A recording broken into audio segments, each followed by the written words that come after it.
And this is the best time to get hold of him. How about you're right? You think he's going to be a better person? Let's see. Let me just put these cards back and let's look at him. How's that? Let's see. He's having a lot of troubles now, right? Yeah. Yeah. Let's. So you're gonna. I do see that you're gonna be able to work your way through this. It's just a matter of determination at this point, because that's the key to that card, which is your willpower and your energy. And don't be afraid to ask people for help, like you're asking me to look.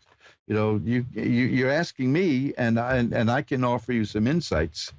Ask people who have power to actually help you on the earthly plane, and see what you get out of it. And call your Congress critter, you know, because like I said, this is the elections are coming up, and they want to please people. Right. No, I'll tell you something. I don't see much of a change right now coming up. Okay, if the way things are now, no, and no improvement. You know what I mean? But that's not to say that it's outside of the realm of possibility. What I'm seeing is a person who's very sad. I'm seeing a person who feels very restricted and tied up.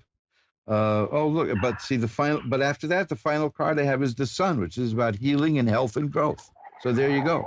There is a possibility. But right now, both of you are in the middle of really heavy duty negative emotion, which you need to go through and work through and come out the other side of. And yes, you got, if the Sun card is here, that means there is potential that he can get it together. Here's another one. This is the 10 of Cups. That's a happy home, and that's perfected happiness. So there is a potential there. So, you know, keep that in mind, okay? But you have to make a decision. We're reading him. Right, but he was the one that I was talking about before with the relationship. Yeah, no, I understand. And you wanted to know if there's a possibility of him getting it together from, you know, and getting things going again. But there is, but not now. There's a lot of stuff that both of you have to go through right now because it's messy. You don't need me to tell you that it's messy. I mean, you know, that's what I'm seeing in the cards too, that yeah, it's messy. This is the time. This is unfair in terms of life. But when all of this stuff hits us at once, this is the time when we really need to be as together as we can be. And that is the hardest time to do that. So keep that in mind.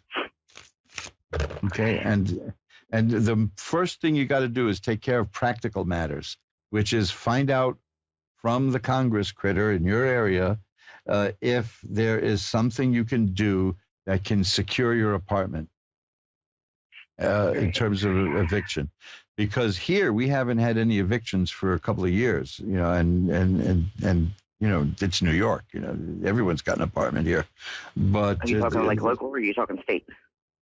There are state and federal programs, but mostly it's federal. There was a federal ban on evictions that got thrown out, but most states have something. So see what the congressperson has, and if they don't know, just ask for constituent services at the congressional office, okay? Okay. And like I said, look, I have been. For years, I was involved in political stuff, and I can tell you that when there's an election coming up, they're very responsive. And, you know, if you have to have a problem like this, which is no nice thing to have, if you have to go through this, this is the time to do it. And there are a lot of federal programs, and there's an awful lot of money out there available, and see what you can do, because you don't want to find out. You don't want to go to court and find out, you know? Because by then it could be too late. Constituent services? Constituent services at the congressional office. And if they can't help you, they'll tell you who in the state office to see, okay? Okay. Okay. I mean, I'm all in favor of magical stuff, and I'll send you positive energy. I'll do what I can to send positive energy your way. But I do believe in practical work too, very much so. And that's the way to go. But I do see that that in terms of this relationship, yes, there is potential of the two of you working this all out. Okay? I hope that helps. That it does help. Thank you. Okay. Take care.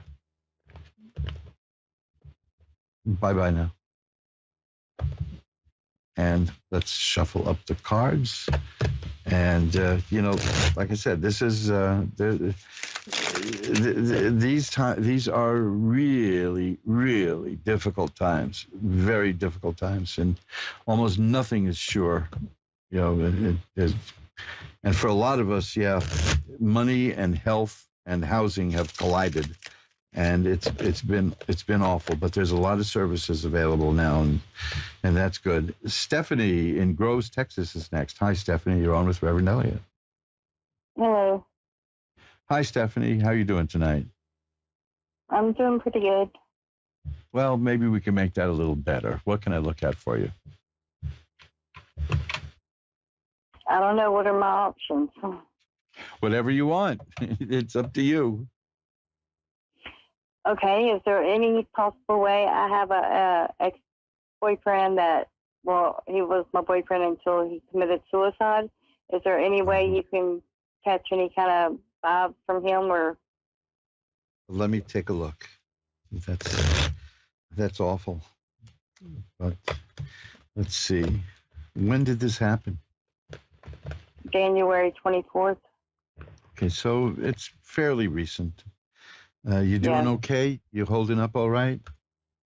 I'm trying. Oh, I know. It's still new. And we all we handle these things in our own way. That's for sure.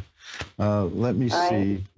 Well, I've got the High Priestess card here, which is the person who sees behind the veil, which is the veil between this world and the next. So, yeah, I can definitely say that this is going to be an afterlife reading. The next card I have is the Lover. The Lover's here. So there's thoughts of you here. There's definitely thoughts of you, and there's again this has puzzled me since I started doing readings like this, which is the next set of cards are happy, which is the message is the same. It's almost identical to the message before. I've got the previous reading I did tonight, looking at someone who passed. It's the Ten of Swords is where we start. The Ten of Swords means my troubles are over, and I'm growing and I'm learning, and there's almost an apology in a sense in these cards for hurting the people who are left behind, but I see somebody who was in a very bad place, in a very desperate place, and may not have seen. I'm trying to be delicate about this, because there's a lot of people listening, and it's a very private thing. But I'm seeing somebody who is the spirit is evolving. The spirit couldn't handle what was happening here, and is evolving and is growing. And that's the message. But the Lover's card is fascinating here because it's almost like it's saying, I'm here. And there's an angel watching over the lovers in the card. But then I have the cards that I usually get, like the Nine of Swords, which is great sadness and sorrow. The Ten of Swords, which is the troubles are over. So it's very mixed feelings, which is, I'm sorry about the pain. I'm thinking of you.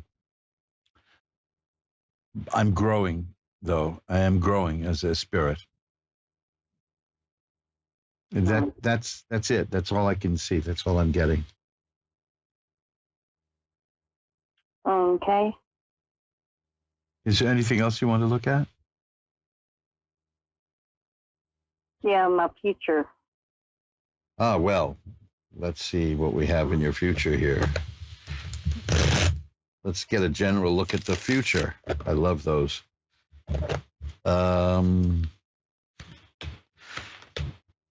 Well, it's your God Almighty. Your future is filled with happiness. Oh, I can't believe the degree of joy and happiness in your future here. These are all like the most positive cards in the deck here.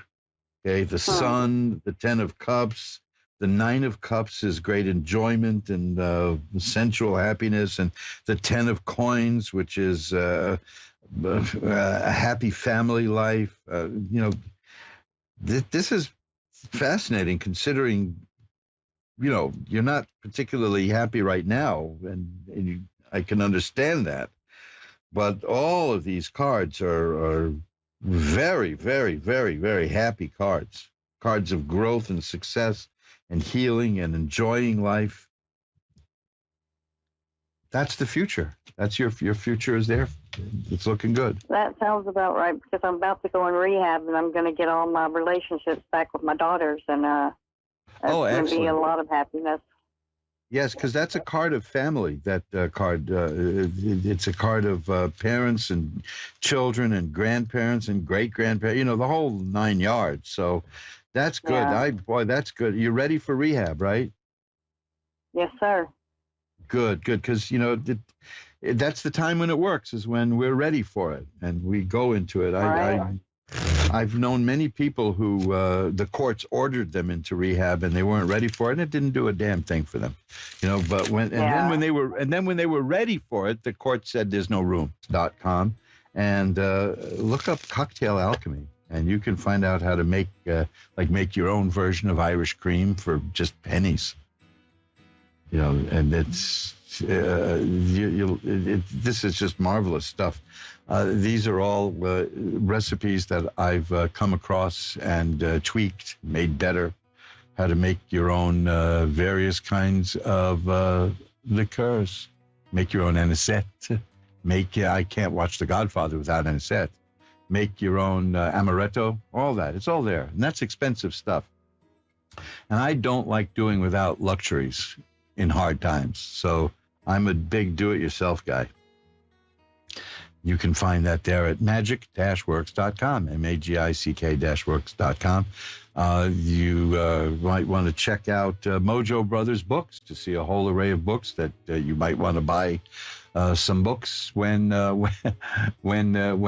this whole thing blows over. Again, I'm quite conflicted about mentioning these things, but on the other hand, I had to raise the prices just a little bit, but I do show you at the website how to get them for less money and with a 15% discount. So that kind of eases my conscience.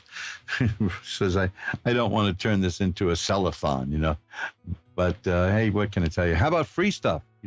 This is the time for free stuff. Now, also at my website, magic-works.com, you can find a free chart. I send you a free birth chart, man. That would be great, wouldn't it? You get your free birth chart and learn all about your horoscope, and there's no charge. Not at all. I don't even save your email address, so there's no spam, no nothing. So you can find that there. That's, I remember, don't say that there. You can find that at that site. You can find this. You can find these there.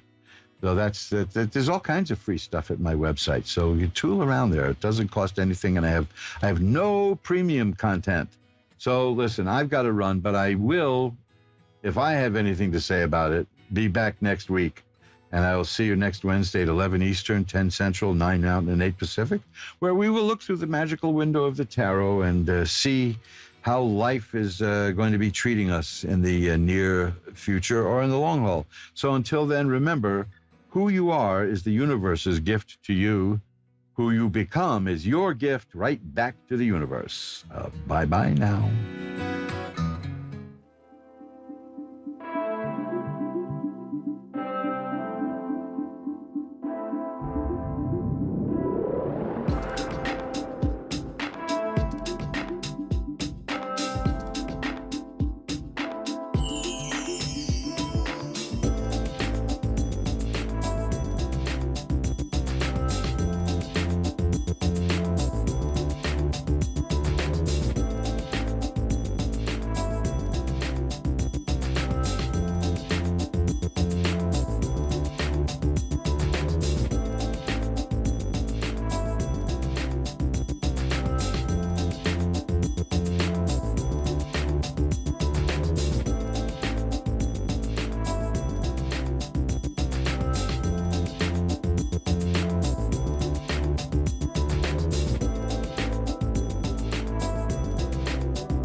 You're listening to A1R Psychic Radio, Earth's #1 psychic radio network, and watching Moonstruck TV, enlightening television.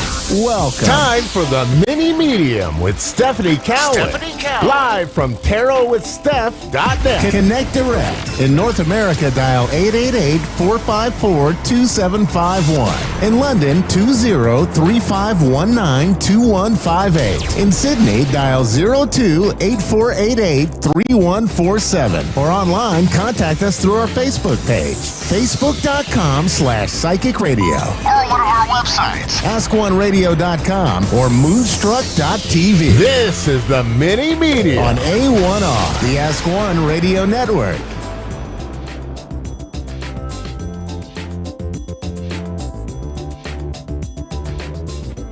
All right. Hello, guys. Hello, my friends. Happy Wednesday.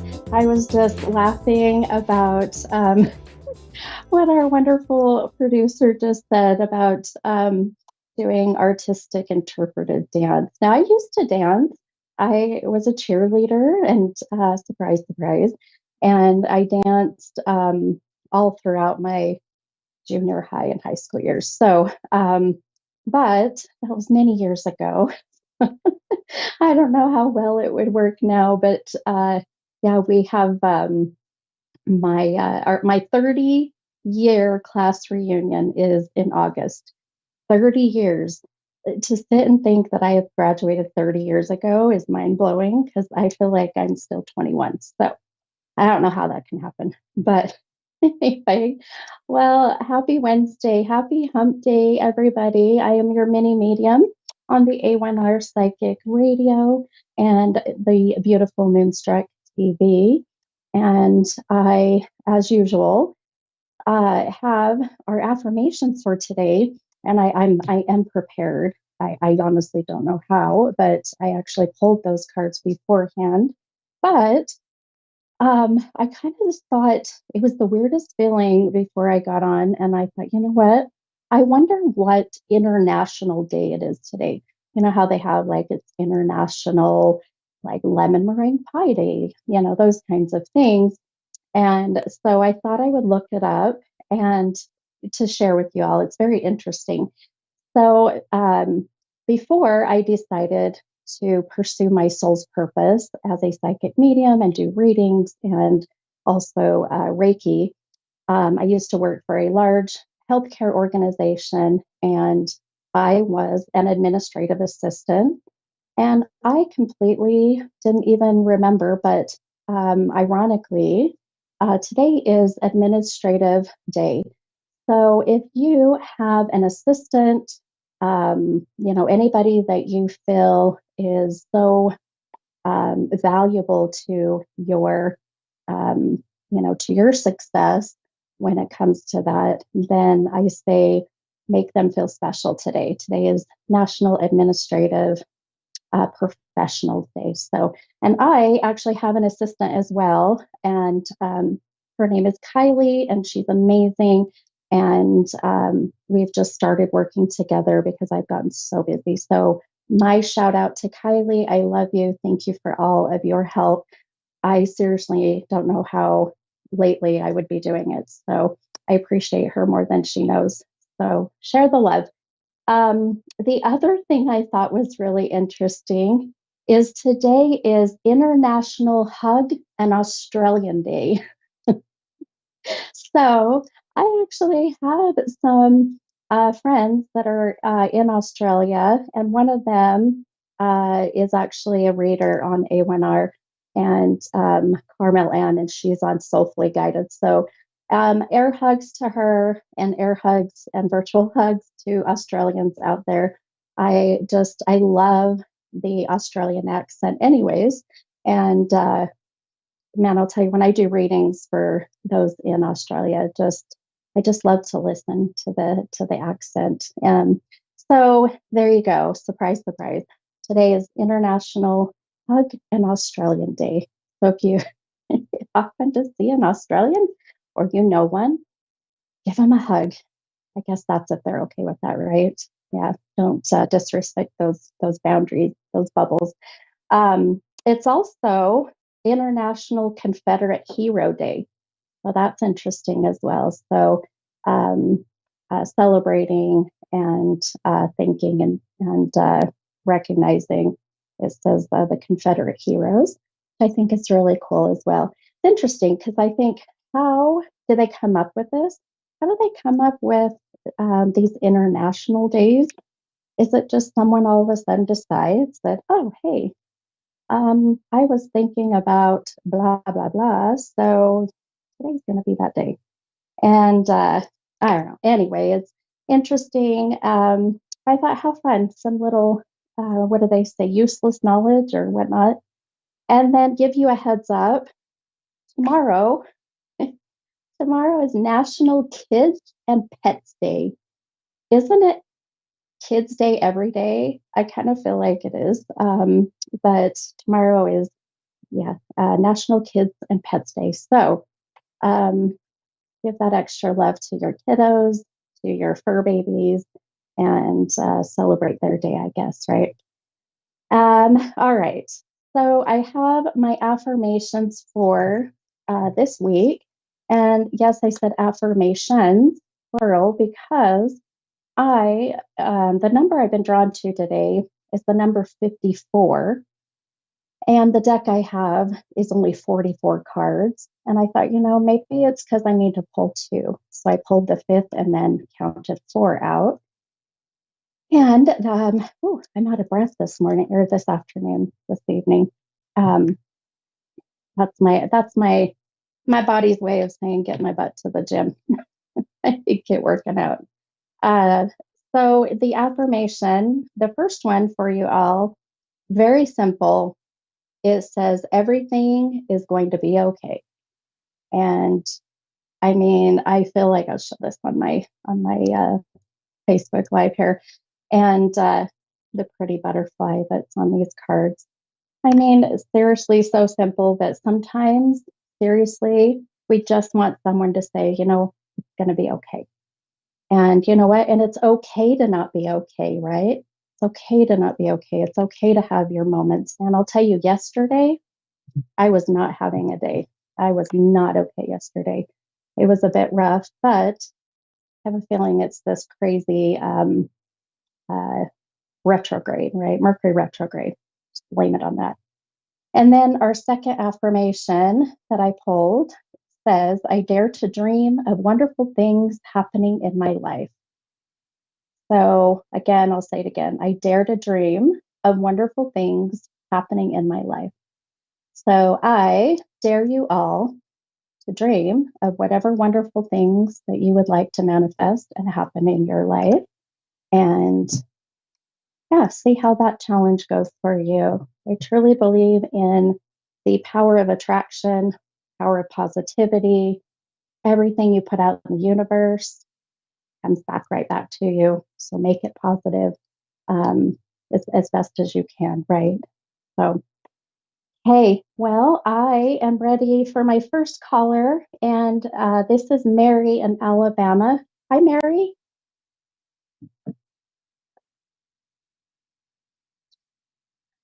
Hi, Mary. Are you there?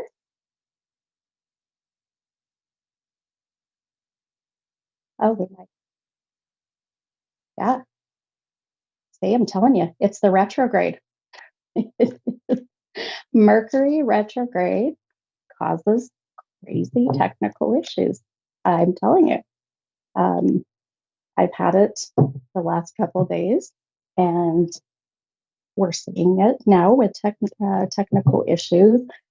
But we just go with the flow. We just go with it. So while I'm waiting for Mary, then I kind of want to talk really quick about something that I was thinking about as I was getting ready for my show.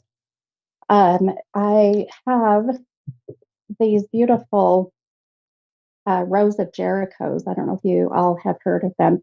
They are, they look like a little weed, and the Rose of Jericho is really meant to be very resilient to change. And so, anyhow, go and follow my Stephanie's Tarot reading page, and I explain what they're about and what I'm about to do with them. But in the meantime, I think we have Mary back. Hi, Mary.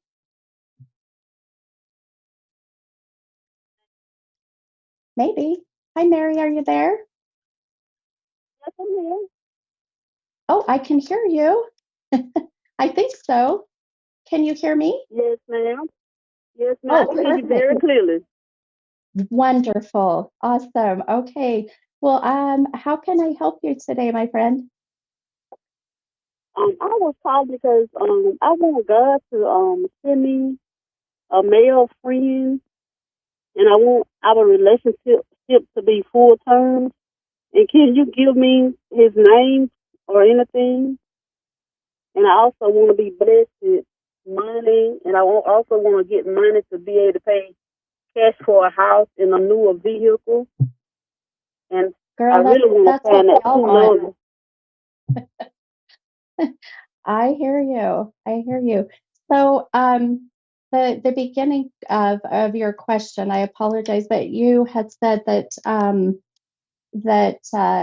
you have a man that you're hoping to be sent to you. Is that right? And to give you Yes, kind of more yes, ma'am. I want to information? find that true love, and I also want to ask you about my ex boyfriend that I used to date. His name is Kim. I'm praying that he called me so we could talk some things over, and I also want to know, like, is he gonna leave his wife or something like that? Because he is married, the guy that I just broke up with. Oh, goodness. Gotcha. Okay. Okay. All right. You've got a lot's going on, my friend. So let's maybe start with uh, the um, the love life or the potential of finding your person. Um, I decided to pull a couple cards for you just to see if we get any kind of messages or signs. But ultimately, I listen and I trust my intuition and my visions that I get. And first and foremost, the connection that I see that you still have with your ex. Um, you said, was it Kim or Ken? What was his name? His name is Kim, Kim Jobber. Kim. Okay, perfect. Okay. Yeah. Uh, so that connection with Kim, which is what I call, you have a imaginary cord, as I call it. That cord that is attached from you to him, that energetic cord, that, um, as much as I hate to say this, my beautiful friend, but it's got to be severed. I do not feel like that this is going to go anywhere. I feel like that this is really draining you of all of your energy, and you're putting a lot of your time and energy into this. And I just don't see him doing anything to make changes. I would hate for you to stick around in a sense and wait and then miss out on your opportunity of finding your person.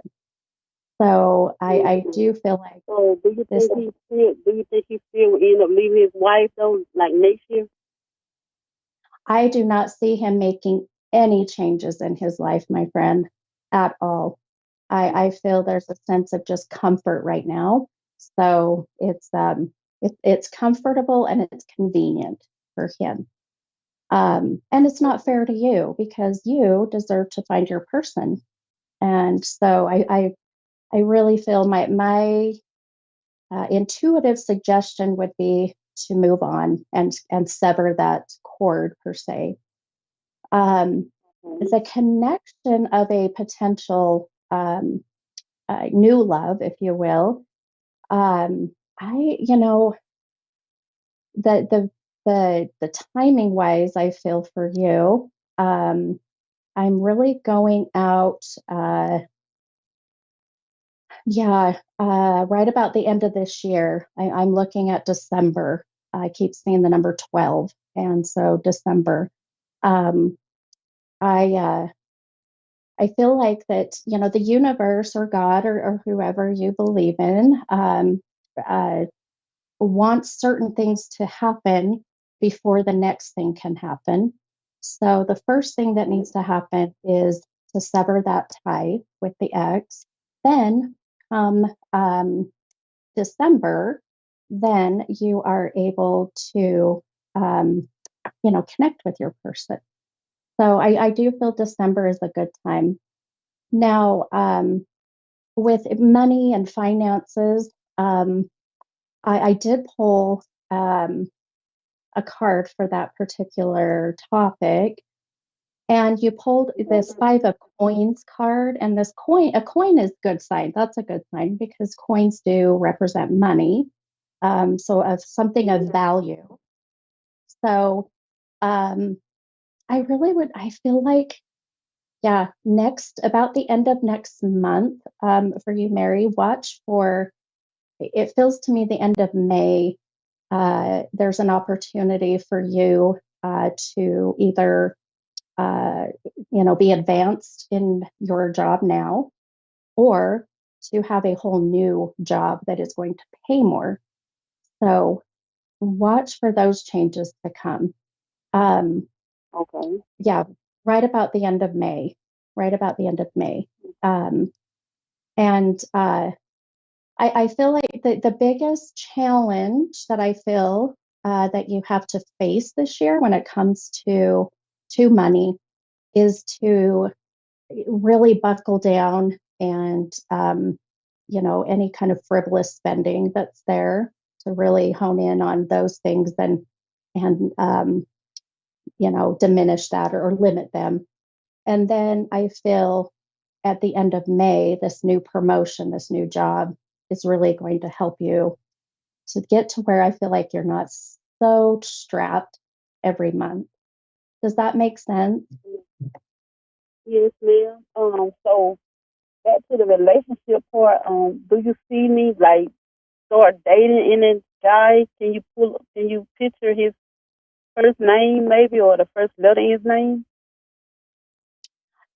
I when I was looking at him in the relationship in December, I couldn't get away from the letter M, M like Michael, Matthew, like M. So watch for that letter. There's some reason why, because your name being Mary, I saw the two M's coming together, which is my sign of you having the same letter. So pay attention and watch that. I don't feel you've met him yet, if that helps. Ma'am. Say that. I'm sorry. Do you know if he stay in the same city where I do? I feel like yes, I feel like he is close. Yeah, I feel there is a close in vicinity of where you live, where you work. I'm not feeling long distance. So I would say just keep your eyes open, your opportunities open. But first of all, sever those ties with the ex, and you'll see things will start to fall into place. Yes, ma'am. So you're saying just let the ex go? I'm sorry, say that again. I was asking you. So you saying just let my ex boyfriend go, the one that's married? But I still want him to call me one day. I need to talk to him. Yeah, I do feel that it's going to be that emotional disconnect with him, and just to be able to move on so that you can find your person. Yes, ma'am. So you don't think Kim would call me? I And if he does, I would say make that call. I would say to sever those ties, and you'll find your person. Just make that first move, okay? All right.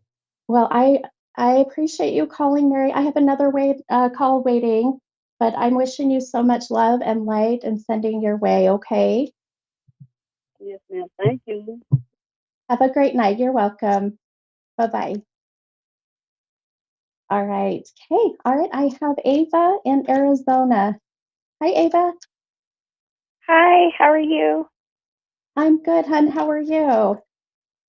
I'm doing really well, ma'am. Good, good, good. How can I help you tonight, hon? I just want to know what Spirit has in mind. Like, I've had a lot going on this year, and I kind of am wondering about finishing school and my love life. Okay. Okay. All right. School and love life. It's always a juggle, right? Yes. trying to trying to work and have a social life, and yes, I get it, hun. I've been there, done that. Um, so I pulled a couple cards. Just I thought, let's see what the cards are showing. The first thing that I feel really that I kept seeing when it comes to school and education and your college, um, and oh gosh, I hope that your parents or your anybody that's listening that it really supports the education part of your path.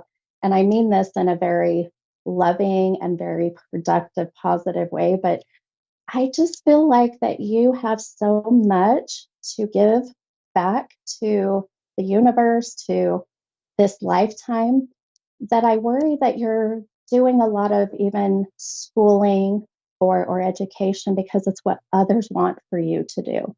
Does that make sense? Yes. Okay. Yeah. So Yeah. I know, and I don't want, if you have a mom, a dad, or whoever, guardian, please don't kill me for saying this. Because I just feel like that I everybody during this lifetime, our souls have a purpose, and sometimes that purpose gets kind of overshadowed because we want to do what society or what our other families want us to do.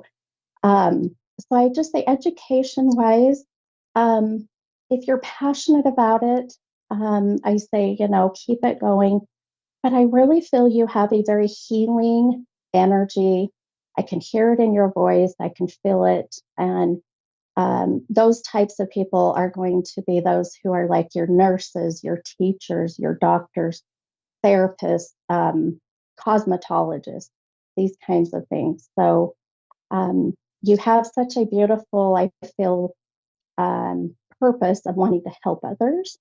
So keep that in mind. I also, when I see relationships kind of meshing with all of this, um, boy, girl, I see two people that I feel that you have your eye on, or boy, they have their eye on you. Okay. Are you? Does that make sense? Yeah, like I like people. Usually I like people before they like me, and it's like I have to put myself in front of people. Yes. Yeah, I got you.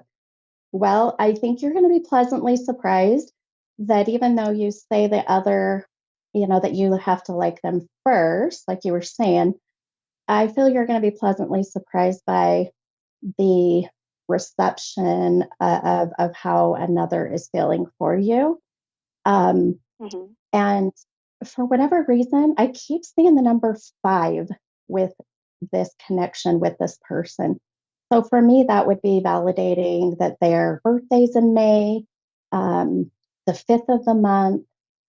Uh, there's some reason why that 5 sits very heavy with this person that I feel a connection with. So Mm-hmm. keep that in mind. But 5 children. No, I'm just kidding. Totally kidding. Just kidding. Not to scare you. But I love what I see too because I do feel. Let's see. This would be about 4 months out. So right about August, September, Mm-hmm. I feel a connection with somebody. So watch for that as well. Okay. Okay. The 2 cards that you pulled, I have to tell you, I'll show it on my Facebook Live. They are purple cards, and one is purple, one is a indigo color, and in chakra colors, that represents your crown chakra, and it represents your third eye. Now, the crown chakra, when it's blocked, um, it is holding you back from pursuing your soul's purpose. from connecting to your highest divine, from finding your true confidence in yourself.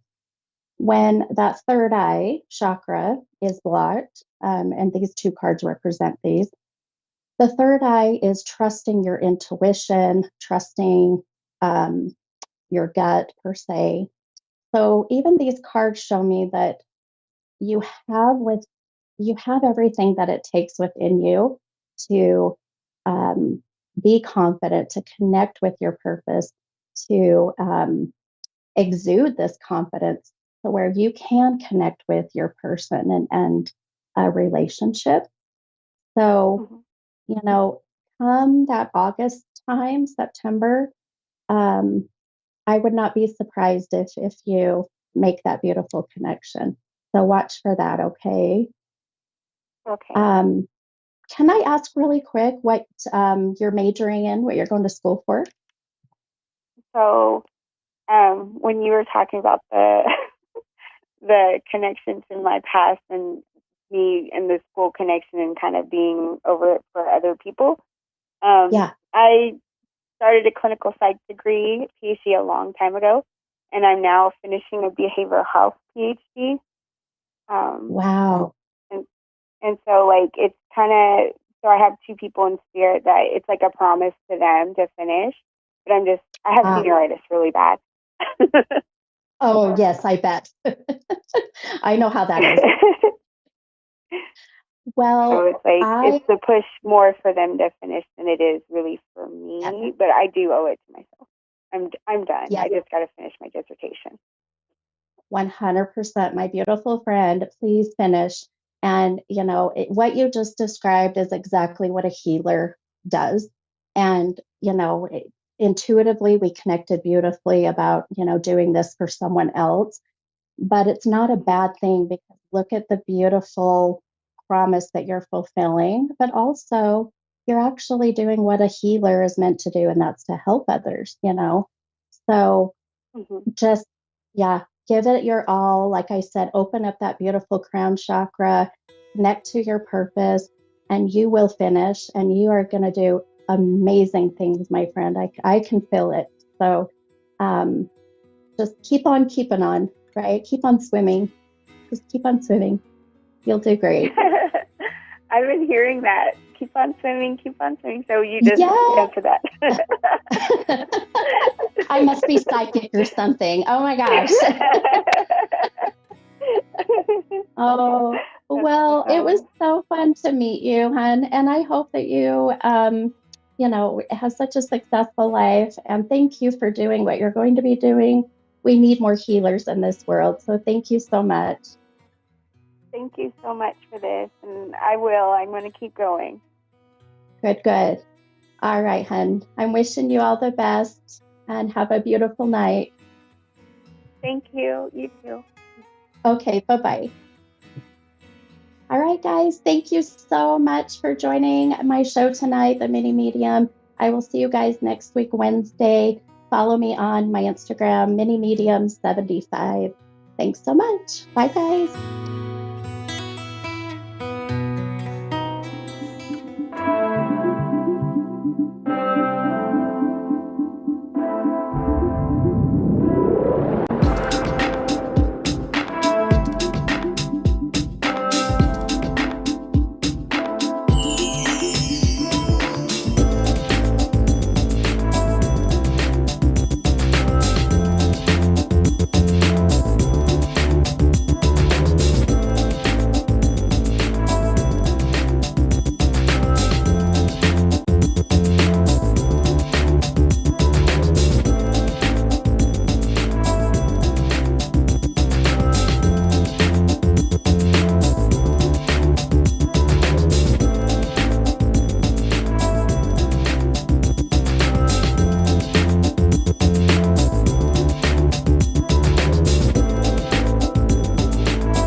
listening to A1R Psychic Radio, Earth's #1 psychic radio network, and watching Moonstruck TV, enlightening television.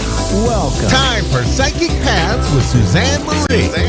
Live from PsychicPaths.com. Connect direct. In North America, dial 888-454-2751. In London, 20-3519-2158. In Sydney, dial 02-8488-3147. Or online, contact us through our Facebook page, facebook.com/Psychic Radio. Or one of our websites, AskOneRadio.com or Moonstruck.tv. This is Psychic Paths On A1R, the Ask One Radio Network. Hello, everyone. Welcome to A1R Psychic Radio.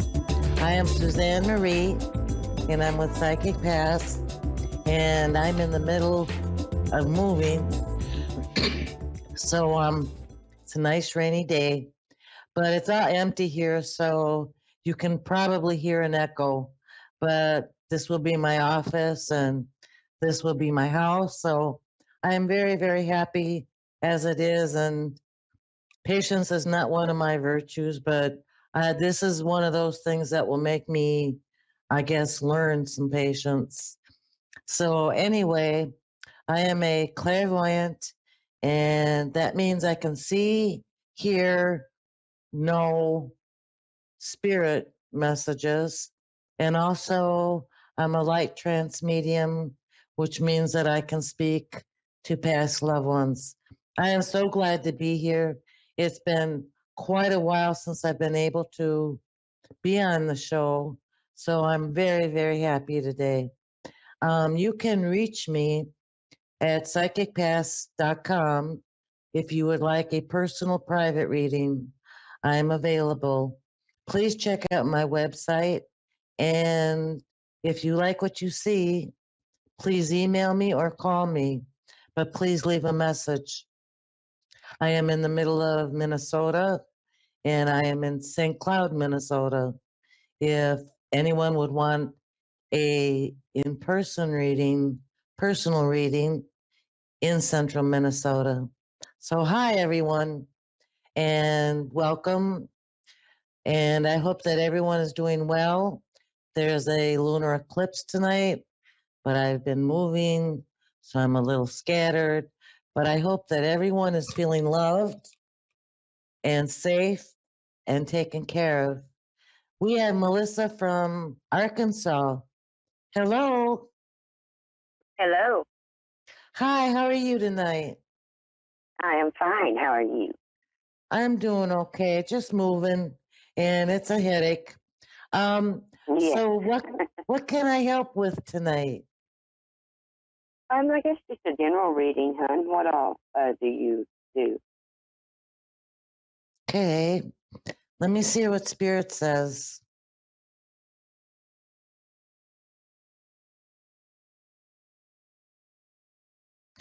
So right away, I think what Spirit is trying to tell me is, you feel like either something is stagnant or something is moving too slow. Something's not going on your time. Does that resonate? Yes, very much. Okay.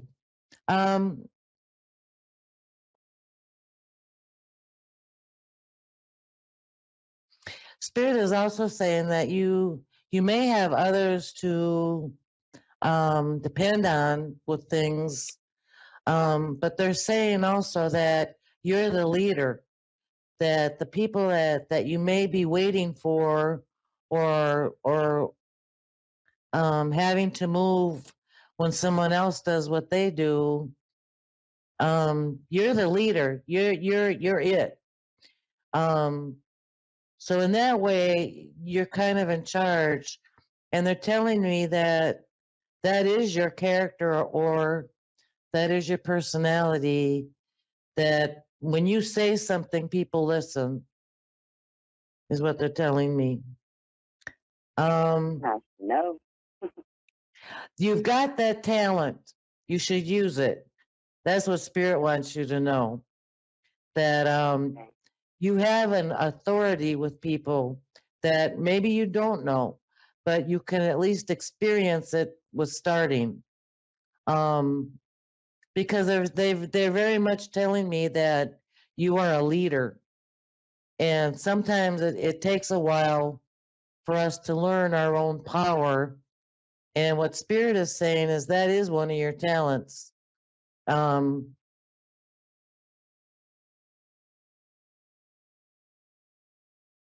trying to see what Spirit is trying to show me.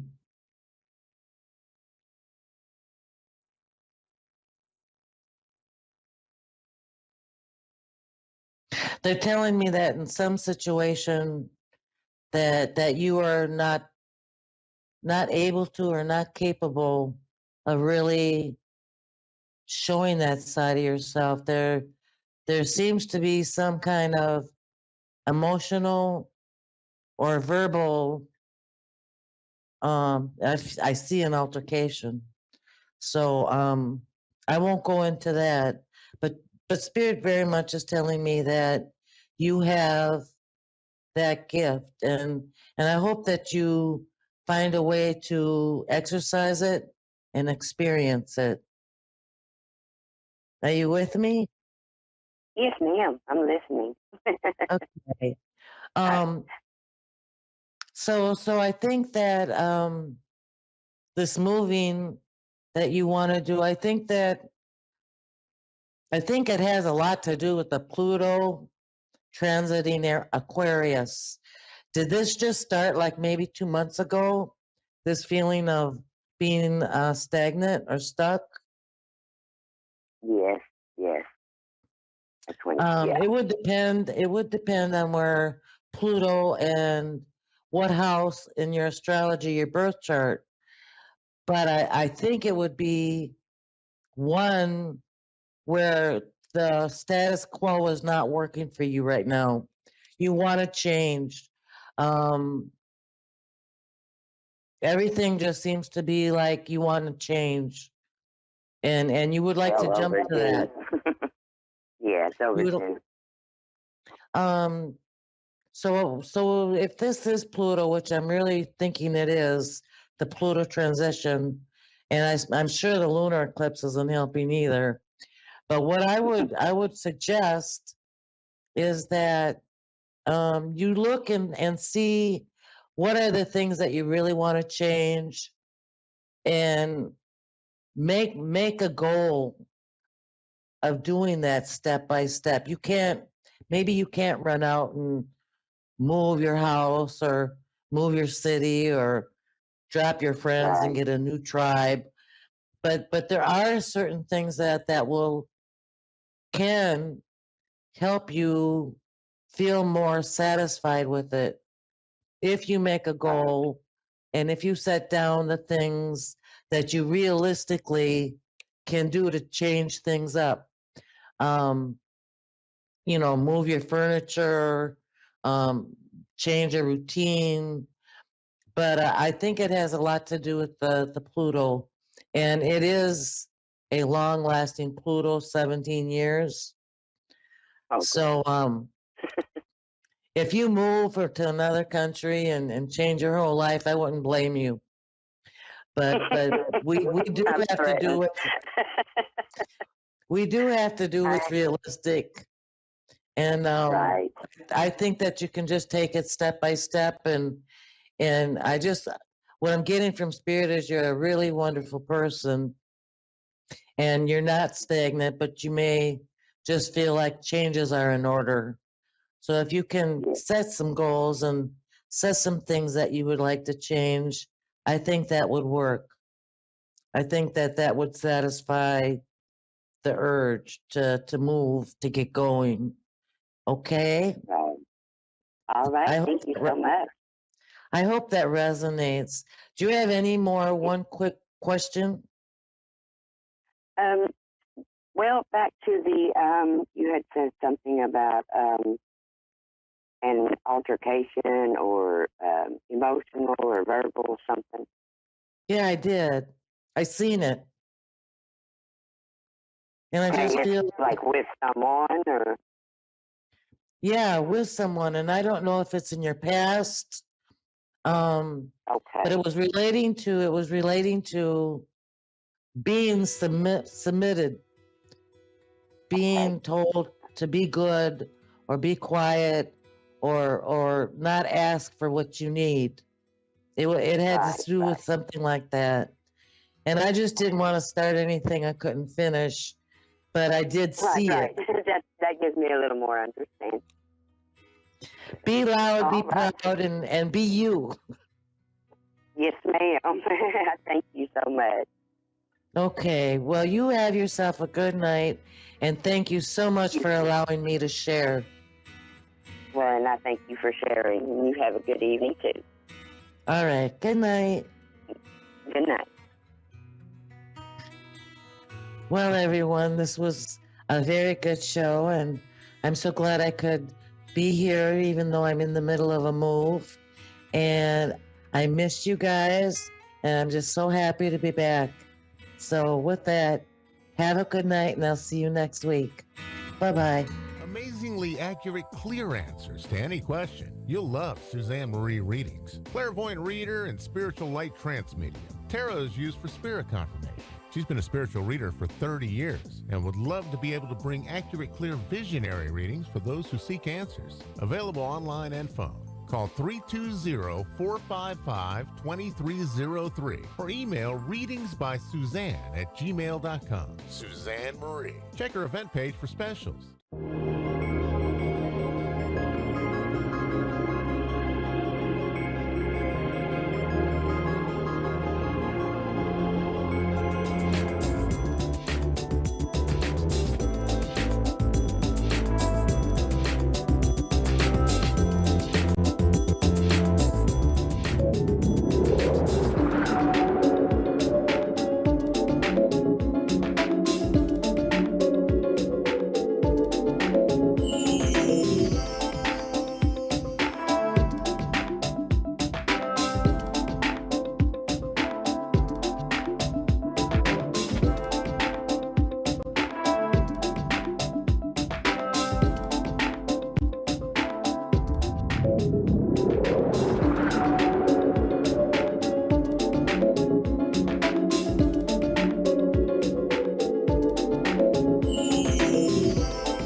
You're listening to A1R Psychic Radio, Earth's #1 psychic radio network, and watching Moonstruck TV, enlightening television.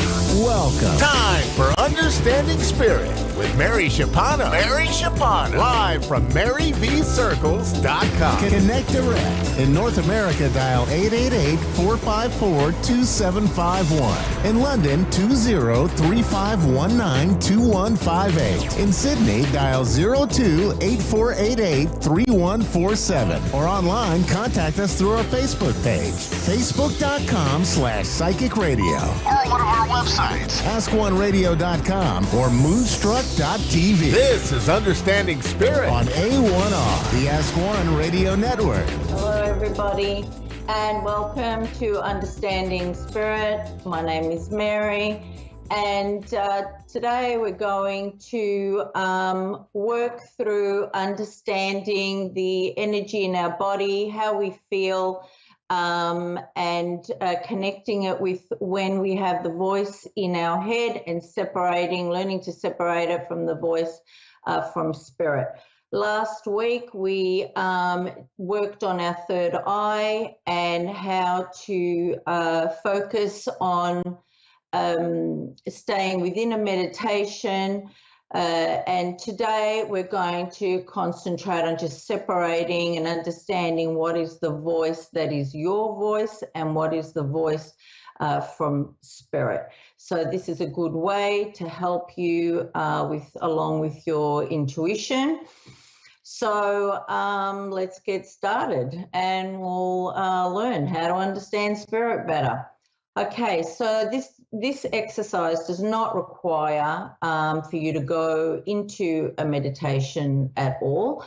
What I'm going to do is I'm going to give you some words. Some will be positive feelings about yourself, and others will feel like they're not positive, and in fact, they're actually negative words.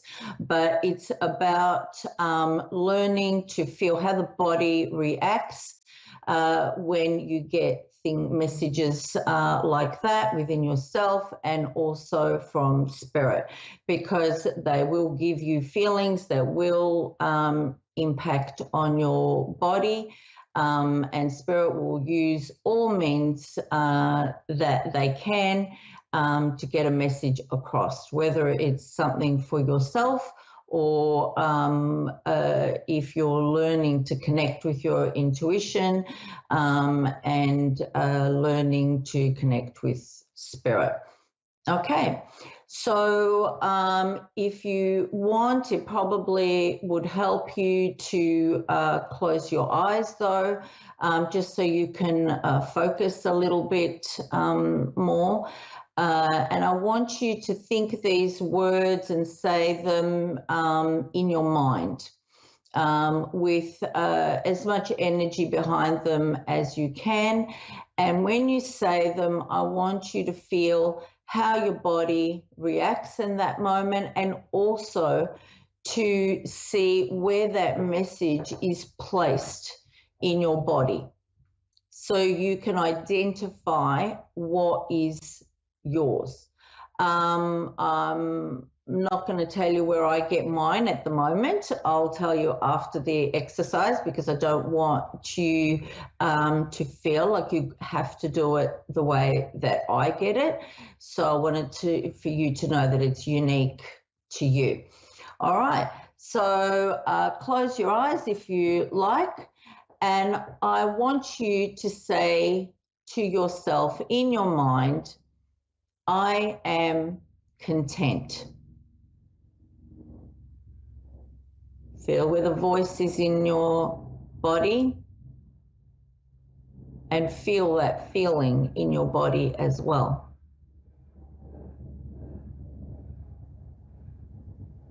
Notice where it's coming from. You have a voice that's inside your head when you speak to yourself. So this is an exercise just to identify it.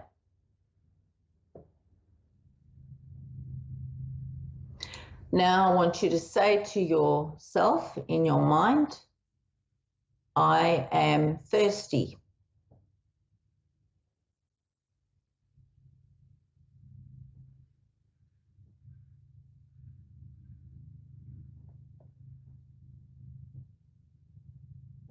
Now I will go into something that's a little bit more negative. And I want you to say, I am horrible. If you need to say it more than once to identify it, that's okay. Feel the emotion behind that word and identify where it's coming to you.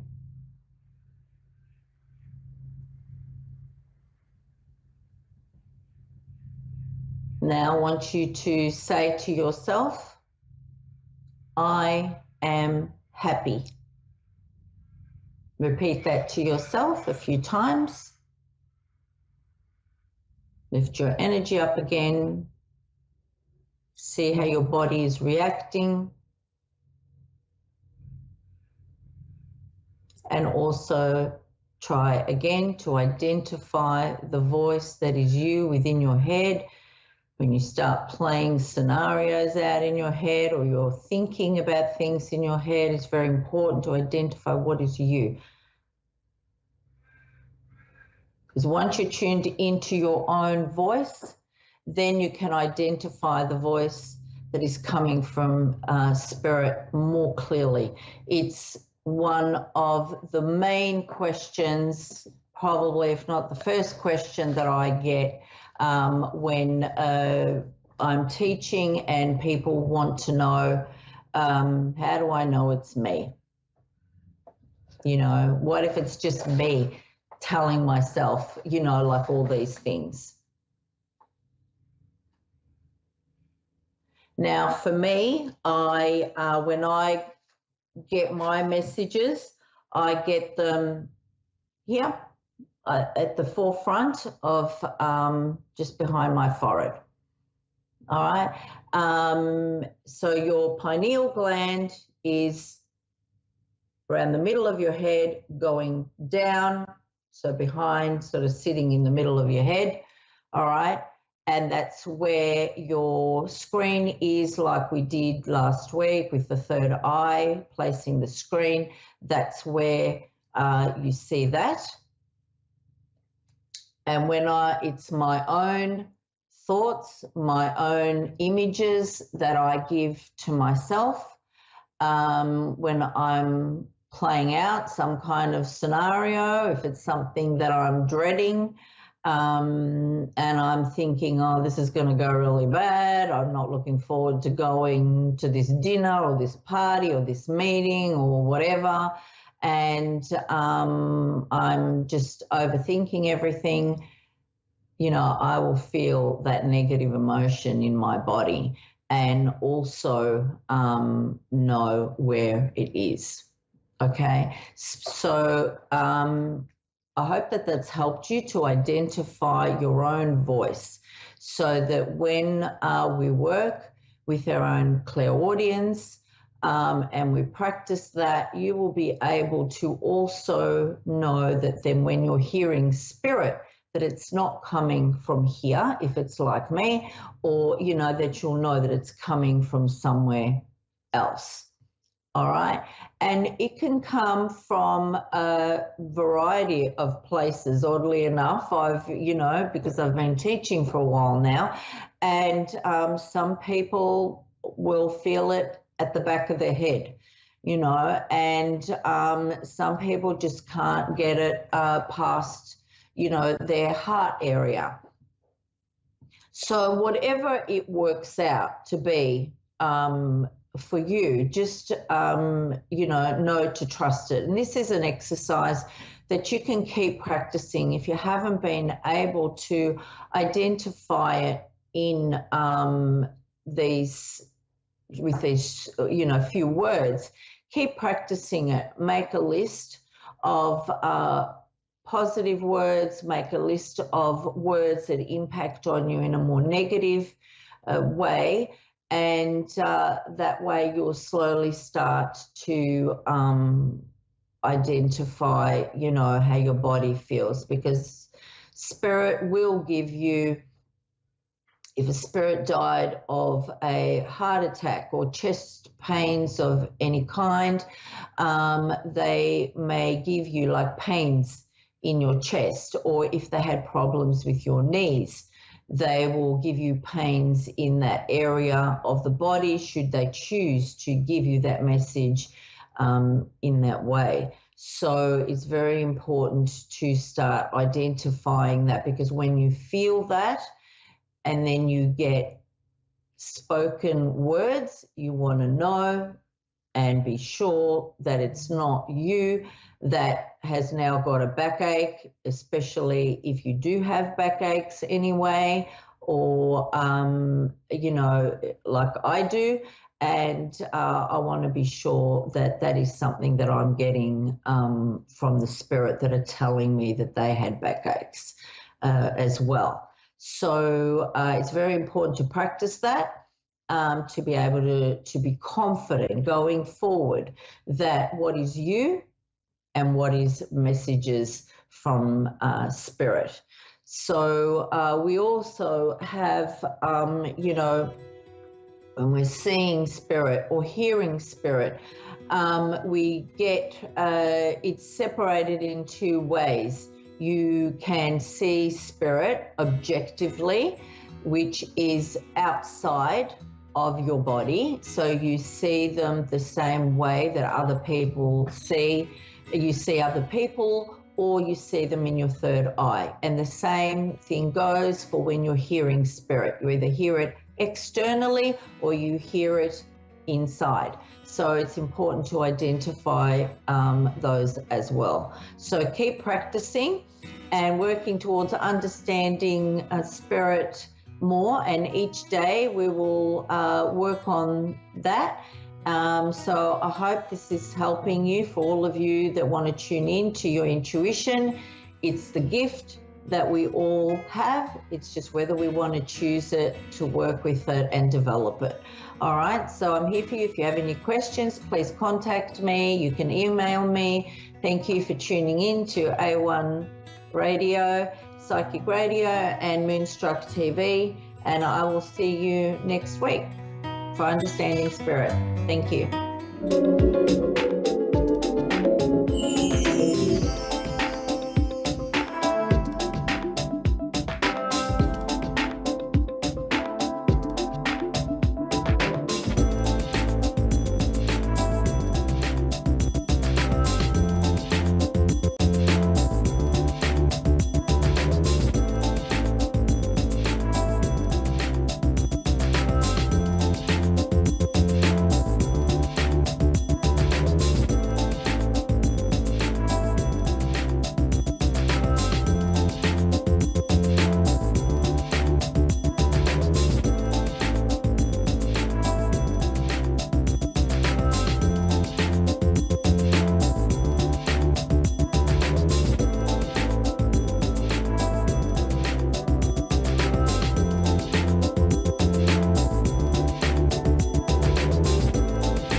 listening to A1R Psychic Radio, Earth's #1 psychic radio network, and watching Moonstruck TV, enlightening television.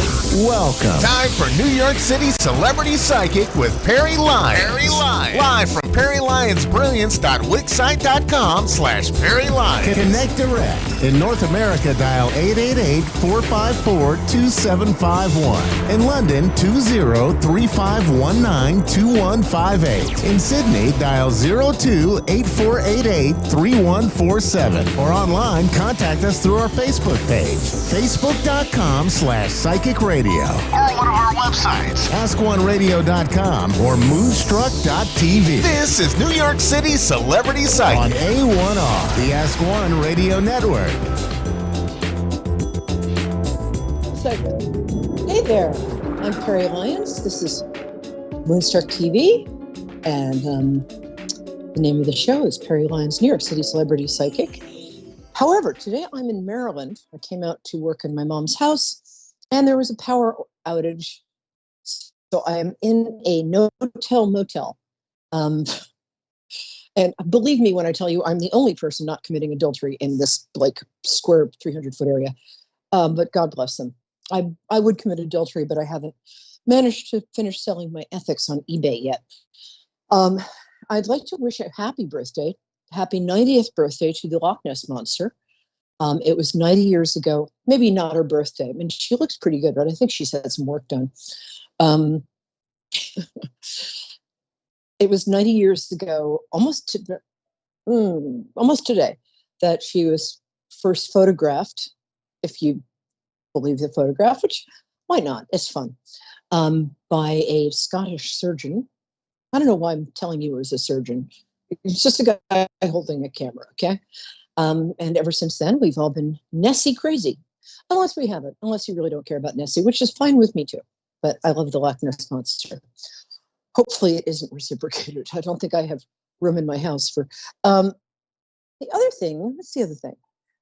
I'm going to do the tarot psychic weather, which is just like regular weather, except less damaging to crops. And we're going to start out today with, didn't expect that card. The first card, it looks a little grim, not going to lie, a little grim, but it's actually a kind of an encouraging card. See how this guy is staring at 3 cups on the ground that have spilled their dubious contents. And his back is to 2 full cups, which are upright and going, over here, Mac. So this means that you might be looking at your life in terms of what's missing rather than what is totally, totally there for you to appreciate. Hooray. So just turn around and also get rid of the black cloak. Don't wear black cloaks, they're depressing. I think this card would look better if he was in some sort of flouncy pink tulle thing, but frock. So your advice for the beginning of the week is, don't be so glum, chum. Look at what's working. It's always good advice. In fact, whenever I'm in a grumpy mood, which isn't very often because I was born annoyingly cheerful. When I was born, they're like, it's a girl and she's really annoyingly cheerful. And then they slap me, but I don't think that's cause and effect. So this card says, look around and appreciate what you have. Count your blessings is kind of cliche, but whenever I get blue, I start to look around and say, I have feet and I can walk in them. Oh, I can breathe easily. There's a lot of stuff that we have that we don't appreciate. So start appreciating it, pal. Enough with the spilled cups. Woo! Okay, this is from a different deck. Oh, this is really nice. See, this is what happens when you appreciate stuff. Life gets better. The 2 of Cups indicates that you're going to spend some quality time either with a significant other. Is there such a thing as an insignificant other? Anyway, and or you're going to have a great time with a friend. This is about friendships of the heart.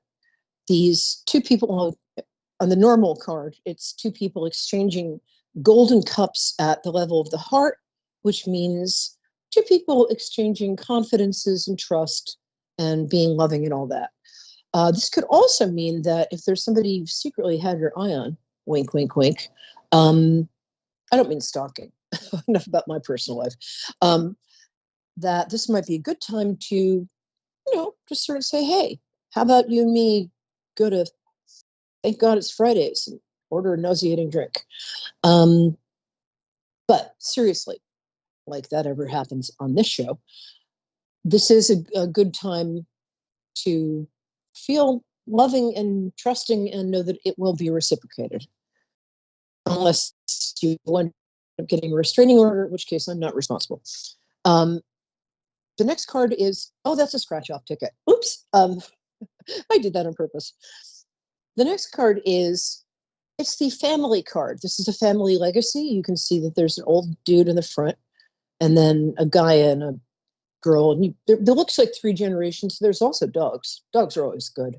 Dogs symbolize loyalty, faithfulness, and being bitten in the butt. Oh, Jenny and Boaz, Alabama. Cool. I'll be with you in 2 shakes of a lamb's tail. Although I don't actually have a lamb. Truth in advertising. So this means that you'll probably be spending time around friends and family, especially.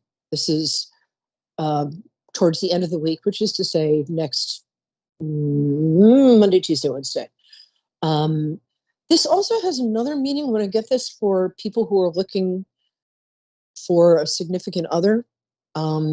This can often mean that, and I realize not many people are going to agree with me in this, but I've been doing this a really long time, longer than I'm actually going to tell anybody ever. And this can often mean that the person you have your eye on comes from family money, which is a nice kind of money to come from. Any kind of money is a nice kind of money to come from. Although the pure of heart don't need that. But us pure of heart also like money and like sleeping indoors and eating hot, regular meals. So where was I going? This could also mean that somebody who comes from comfortable circumstances is romantically interested in you. But mostly it means you're going to hang out with family, 3 generations, really good thing to do. Make sure to record your grandparents talking about their memories. Really good week for that. Okay. Boaz, Alabama, here we come. Hi, baby, how are you? Fine, I'm doing good. Cool, I love your accent. Tell me your first name again. Great. Thank you, Jenny. And Jenny, I like to connect to people by asking what their birthdays are because I'm nosy. It's how I like to connect to people psychically. So when's your birthday? November the 16th. Oh, you little Scorpio, you. Yeah. Are you intense, loyal, creative, and not to be crossed? And you tell the truth often. Scorpios are a very misunderstood sign. People are scared of it, but that's because Scorpios tell the truth, and ain't nothing scarier than that.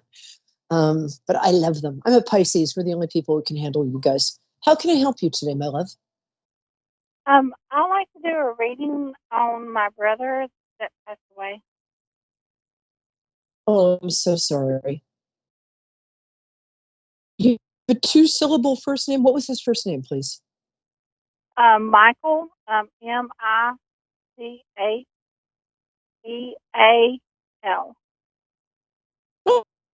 Oh, unusual. So 2 syllables, that's right. Do you mind if I ask how old? I can't tell if he's 16 or 26. How old was he when he passed? 34. Oh, I'm sorry. Oh, that's 6 up. No, it's not. I'm going to say he looks about 26. He's very attractive. Is he about 5'8", 5'9", around there? Yeah. He was taller than me. I got the right guy. Oh, hi, Michael. Thank you for showing up. He sends huge love to your mom. She's still with us, right? No, my mom is okay. Passed away too. Sorry. That's what as soon as I said that, I'm like, no, she's on the other side. That's why I asked if she's still with us. Sorry, sometimes my mouth moves faster than my brain does. That would be all the time. So I'm sorry. What I'm getting is he's with his mom, your mom. Boy, they're really doing very, very well indeed. I think he passed it's always tragic when somebody dies that young, but I think he passed in a particularly tragic way. Is that correct? Yes, he did. He had a heart attack. Yeah, I'm so sorry. Do you have 2 other brothers? Yes. Or 2 siblings? Yeah. 2 other brothers. Okay. I'm just checking I got the right people here. I can't tell if you have a sister or not. Sorry about that. Yeah, I have a sister. She's older. Okay. Oh, so you and I have the same family structure. I have three older brothers and a sister. I'm very sorry about Michael, but man, he is glowing. And he's getting to do a lot of the stuff he loved to do. Let me see what that is. He liked to eat. I'm sorry, but it's the first thing he, what? I've never gotten this in I'm sorry, go ahead.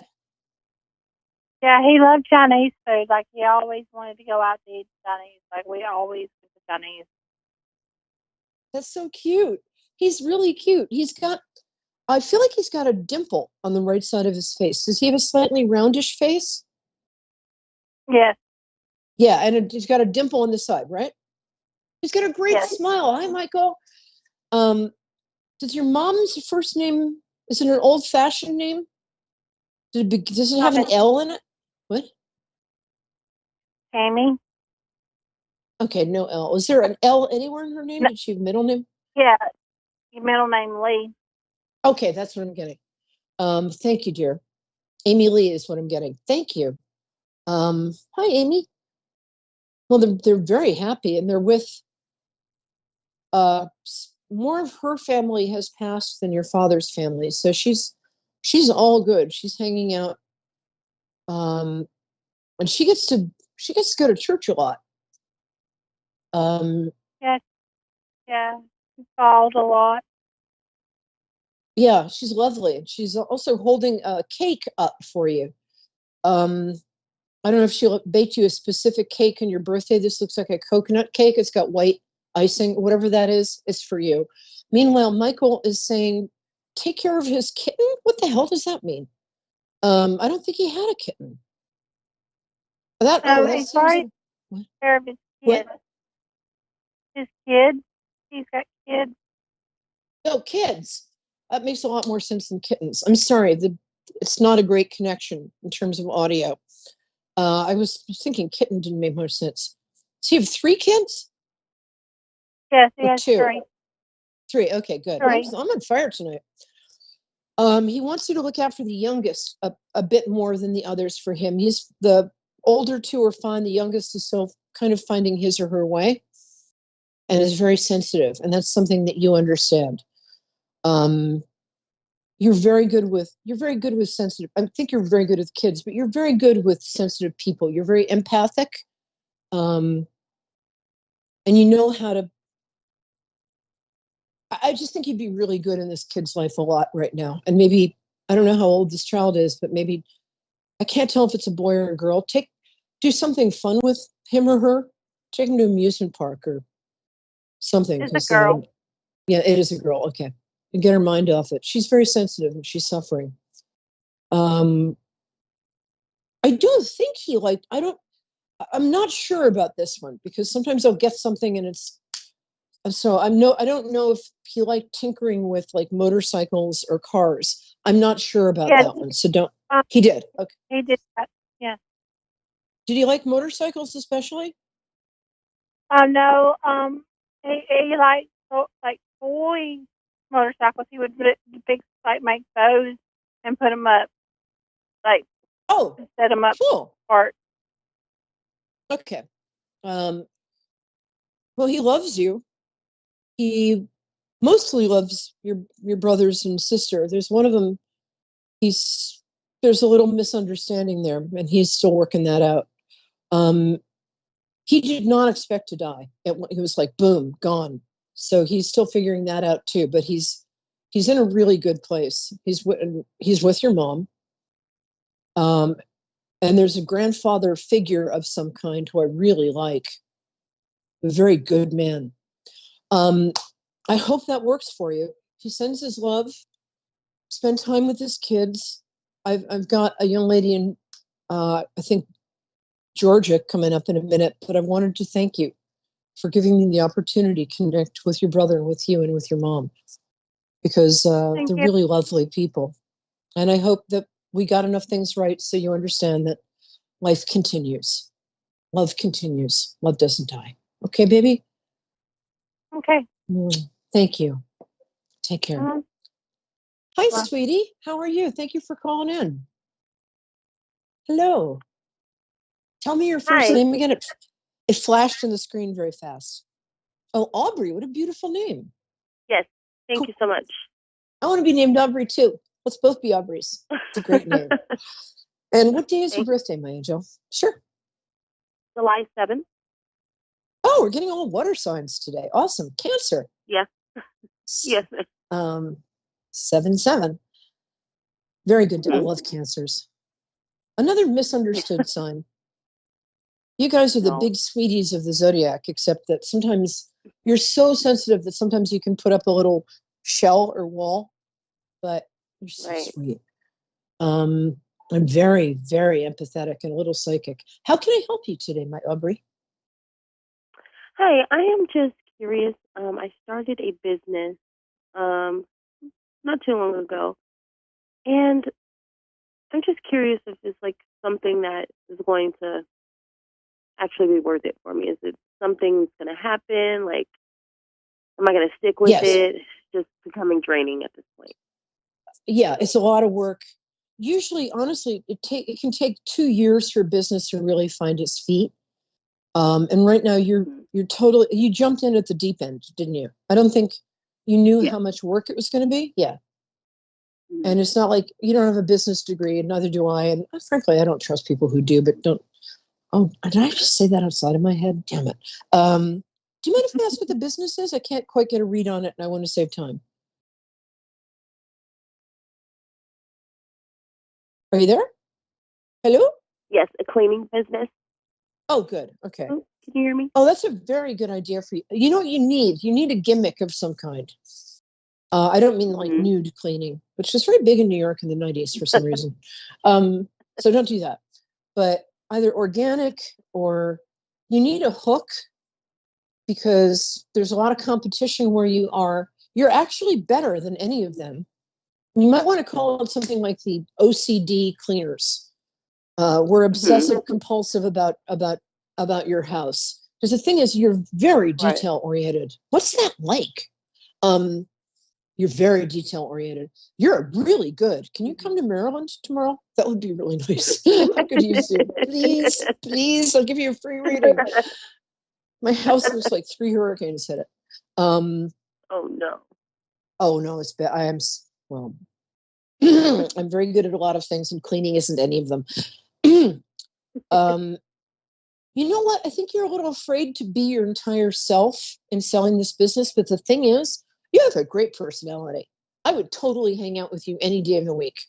So I would be both the face of your business and what's something when people describe you, what do they say about you? Do they say like, oh, she's incredibly polite, or she's incredibly kind? Or I think they say both of those things. Or she's incredibly detailed. So make something like that. Make yourself the face of the business. Don't be shy about this. You photograph well. I don't care any objections I'm hearing from you. I'm just going to ignore because this is extremely good advice. And I give business advice to people for tons of money. Well, I have in the past, and I hope to again soon. I could use a ton of money right now. But I do a lot of business intuition. And believe me when I say that you being the face of your business, call yourself the OCD cleaner or the polite cleaner, the cleaner who cares, but something, personalize it because your personality and your integrity, you go in there and you are going to do the best possible job. And most people don't do that, sad to say. I've hired cleaners and I'm coming later and I'm like, did you guys do anything? How much am I paying you? I mean, it's nuts. I had this one girl come in. I just have to tell you this really quickly to tell you that you're so much better than you know you are. She came and she showed up. She owned this cleaning company. She had 8-inch fingernails. I'm like, they curled. It was crazy. It was like Ripley's Believe It or Not. And I'm like, how are you going to clean? She's like, oh, I manage. Let me tell you, she did not manage. Okay. You manage. So you're going to have a lot of success with this. You're a little afraid of success but success is actually less responsibility than not success. So things are a lot easier. and you're going to get off the ground really soon, especially if you follow my genius advice. I'm sorry. Do you remember the old Warner Brothers cartoon with Wile E. Coyote? There was one where he would introduce himself, Wile E. Coyote, genius. That's how I feel right now. My card. No, you're doing great. Yeah, I think, you're really good at it. And you're going to do so well in the next 6 months that you're going to have to expand and hire a little more staff. Get some college kids. You can pay them nothing and they don't even notice. Right. Sorry. I just said that outside of my head again, didn't I? Damn it. But the rest of your life's pretty good. It feels like, boy, have you got a good head in your shoulders. Make sure you're keeping track of all your expenses. Use like a, spreadsheet, because you're going to clean next tax season. You're going to clean up. You've got a lot of great deductibles coming up. Me giving people tax advice is like a duck giving advice in quantum physics, just so you know. Rick. What else? Yeah, you're doing fine otherwise. That would be you're going to do great. Just really, really have confidence in yourself, because you're the best person. You are, at least in your county, and I'm going to say in your state, you're the best person doing this. You have the most integrity. You do the best job. You give the best value for money, and you got a great attitude. Knock them dead. Not literally. I mean, knock them clean. Right. As long as I've got you, any other questions, or talk to dead people, or ask about your love life, or no algebra? That's my only. Oh, let's do love life. Oh, wow. Or perhaps not.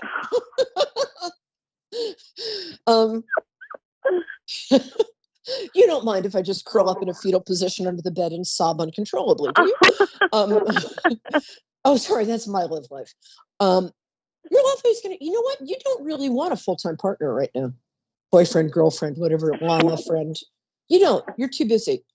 You'd like somebody for companionship, but I don't think you want somebody hanging out and trying to tell you what to do and judging you. You're going to have that. I mean, not that, but you'll have a relationship. But that's later on, towards the end of the year. Right. And I think you're probably seeing somebody, but whoever you're seeing right now isn't worth your time. Use them for whatever they're good for, and then toss them like an orange peel. Orange peel? I have no idea where that came from. I'm so sorry. Whoever's in your, feels like there are two people in your life, but there's especially one, and it's just back and forth. This person is never going to treat you like the empress queen you are. So sod him, her, them, whatever. All right, we've solved that. What other world problems can we solve? One other thing. Do you mind if I ask, do you have kids? I'm usually really good at kids. I can't get if you have any. Yeah, I have two. I have a daughter and a son. Oh, there they are. They're adorable. They've got nice names too. You gave them very elegant names. Do you mind if I ask what their names are? You don't have to tell me. My son's name is Prince. My son's name is Prince, and my daughter's name is Ava. I love those names. Oh, this is what it sounds like when doves cry. I love Prince. Prince. We're all about Prince here. Love the name Ava. See, elegant names. I was right. And they're adorable. Oh, they're great kids.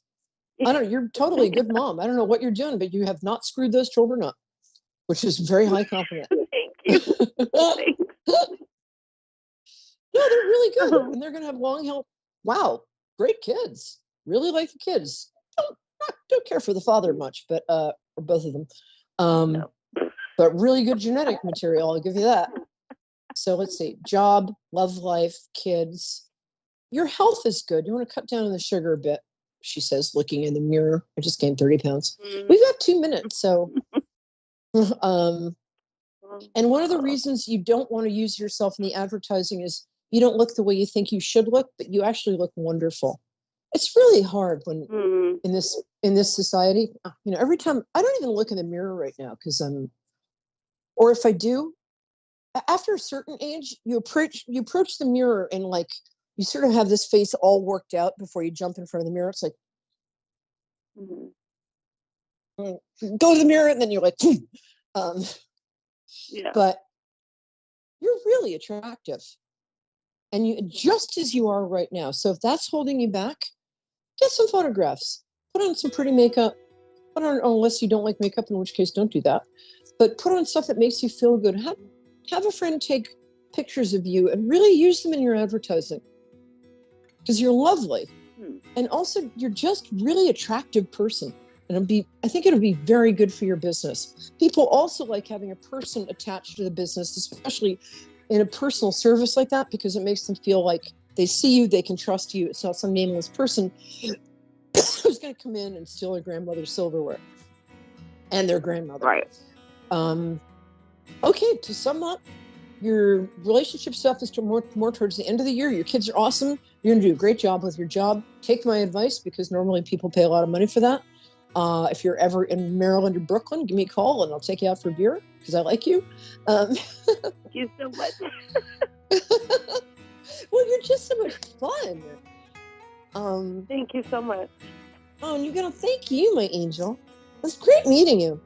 So, okay, I'm going to say goodnight and thank you to my wonderful callers. I get the best people here. They're the coolest and the most wonderful. So call next week. This is Perry Lyons, New York City celebrity psychic on Moonstruck TV, A1R Radio. Woohoo! And I love you, and that color looks great on you. Bye-bye.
To A1R Psychic Radio, Earth's #1 psychic radio network, and watching Moonstruck TV, enlightening television.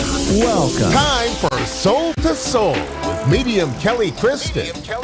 Live from MediumKellyKristen.com. Connect direct. In North America, dial 888-454-2751. In London, 20-3519-2158. In Sydney, dial 02-8488-3147. Or online, contact us through our Facebook page, facebook.com/psychic radio. Or one of our websites, askoneradio.com or moonstruck.tv. This is Soul to Soul on A1R, the Ask One Radio Network.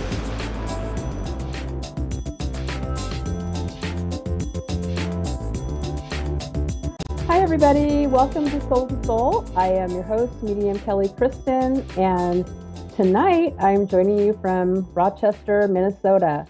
So, gosh, I've been here for almost 2 weeks and had really good weather. I know I asked last time on my show. We had a little snow, a little rain, a little sun. It's been really fun. I also had a contest on my social media and put up a picture and wanted people to be able to guess what the artwork was, where it was, to earn a free reading. But I think I made it super hard. So somebody got the artist which is Dale Chihuly, but the place was hard, so I gave it to that person. They did a great job. Actually the artwork is in the Mayo Clinic, and if you've never been there, I hope you don't have to ever go there. But I mean, it's like a museum in there, all this artwork. So I had to take a picture and share that with you. Also, I am going to run another contest. Um, if you click on or like and join my Facebook group at Medium Kelly Kristen, or like and join my Instagram, just leave me a note that you're an A1R Psychic Radio listener, and then I'll put you in a drawing for a free 30-minute reading, and it'll be your choice, either psychic or mediumship. Okay. Someone did win 2 weeks ago, but they also didn't want me to share their name. So also make sure that you'd like to share your name, and I'll ask you. So good luck with that. I appreciate everyone that joined last time. Yeah, so thank you so much. Let's see, what else? Oh, I also have a class coming up in May, and it'll be 4 Sundays in a row. It's called Soul to Soul, but we're going to be talking about the clairs and how they relate to when you give a soul reading. So you don't have to want to be a psychic medium to join the class. You just have to be willing to, be brave and open up your senses and just play along. 'Cause I know a lot of you on here are starting to begin your spiritual journey. So I think it'd be really great for a lot of you. Don't be scared. I also have a code for you. You can join on my website at mediumkellykristen.com. Um, or I think that's the best place. And the code is SOUL23, and then that will give you a discount. But you're also welcome to message me and ask questions. So I wanted to share that with you. It's also on Eventbrite. And we have our caller, and that is Carla in New Orleans. Can you hear me, Carla? Okay. Yes, how you doing? Hi, how are you? I'm doing well, thank you. Good. I want to tell you before we start that this goes by so fast. So if we don't quite finish, if you want to contact me on my social media, please feel free to do so. Okay. Okay. Okay. So what were you calling about tonight? What kind of reading did you want? Did you have a question? What were you looking for? I'm wondering if you could connect to my late husband. Okay. Yeah, and just give me one quick second, okay? First, I'm actually going to connect with you, all right? And I feel like you're actually really easy to connect with. I know I always say that, but I feel like when callers call in, right, they have the need to connect with someone. All right. Oh gosh, my heart feels like it's beating super fast, and that can mean a couple different things. It could either mean that your late husband had heart issues, or sometimes I feel the caller's emotions. Are you feeling anxiety at all? Yes. Okay. Sometimes it's a little bit not scary, but it's a little nerve-wracking to do this on the air, but just relax. And would you understand that your husband had heart issues? No. Yeah, okay. So it is you that I'm feeling. Okay. Um he makes me feel like they're really was nothing left unsaid between the two of you, which feels really beautiful. So it feels like I wasn't planning on passing, but I feel like you knew how much he loved you. Would you understand that? Yeah, of course. Okay. Because it almost feels like, oh, it almost feels like you've been together, if you're willing to hear this, for more than one lifetime. It feels like you two are two souls that have been together before.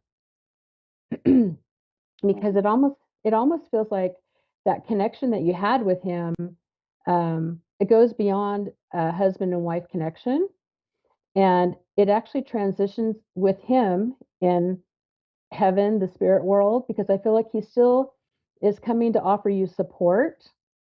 And I wonder if you have, well, I'm going to say, I know that you've had some signs from him or messages from him. Would you understand that?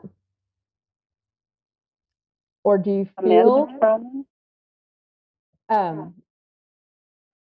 would you have had signs, or would you have had dreams about him? Would you know him to be in the room with you? Yes. Okay. Because I feel like he's really um, wanting to support you in this way, even though he's no longer here with you on the earth plane. And it feels really, really, really beautiful. Um, he also makes me feel like you were, I might have this wrong, but he makes me feel like you were his rock. Would you understand that? Like you were his biggest cheerleader? I'm sorry, I can't. A specific. You didn't hear me? No, I can't hear you. Oh, darn. Okay, I said he makes me feel like you were his biggest cheerleader, like you were his rock, that he could count on you. Did you hear that? Yeah. No? True. No, I agree with that. I am his biggest cheerleader, or I was. Hmm. Because at first I thought he was telling me that it was the other way around, but he's saying no. He's saying Carla was my rock and my biggest cheerleader. And were you a cheerleader in high school or college? Junior high. Okay, because it just feels like that's part of your personality. Um, that you held him up a lot, and he wants to thank you for that. And he wants to let you know how much he loves you and that he's okay. And I know that sounds kind of generic, but he is the one that just told me that I had to say that because I didn't lead with that. So he wants you to know 100% that he is fine. He's a beautiful soul being. He's with you. And um, do do you have children? Yes, And do you have two children? Is it two? I do. Okay, because I Yeah. also feel like he wants to acknowledge them as well. And and has he not been gone so long? Almost a year. Okay, so not very long, because he wants me to tell you you've been doing an amazing job. He's heard all your prayers, so I don't know if you've been talking to him and asking him for help, but that's what he makes me Yeah. feel like. Okay, because he said you're hearing me because you're doing the right thing, and he also wants to let you know that there's nothing that you could do that you would do wrong. So um, he wants you to know that the two of you can still uh, co-parent, even though he's in the spirit world, right? Because he does hear Right. you talking to him. Um,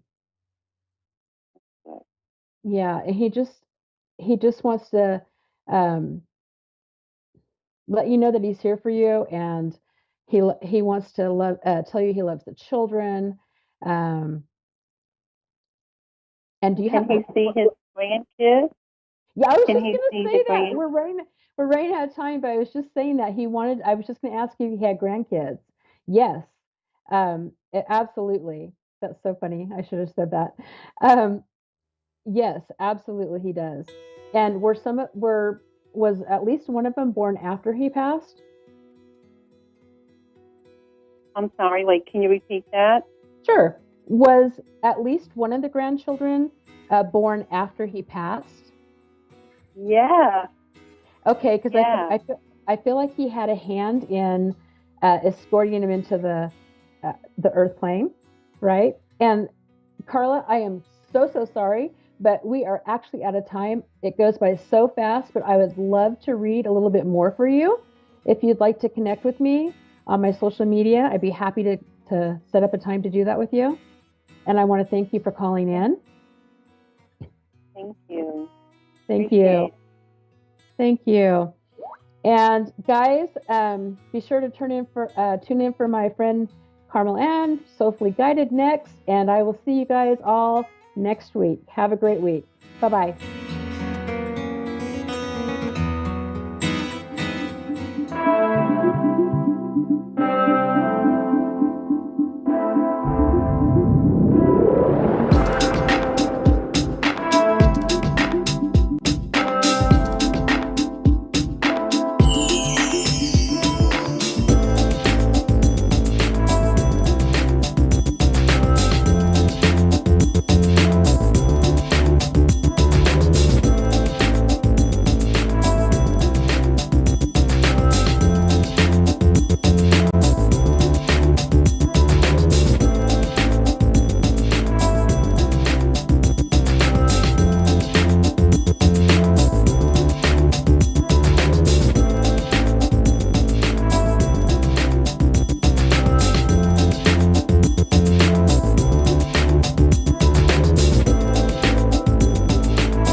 You're listening to A1R Psychic Radio, Earth's #1 psychic radio network, and watching Moonstruck TV, Enlightening Television.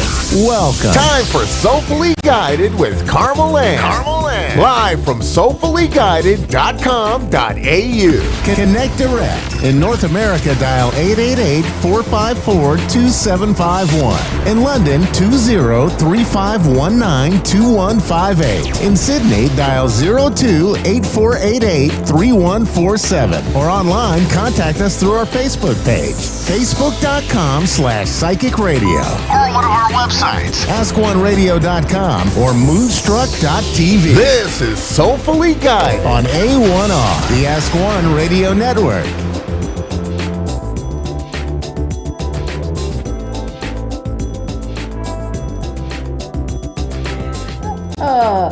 Thank you for the background introduction to to our wonderful producer.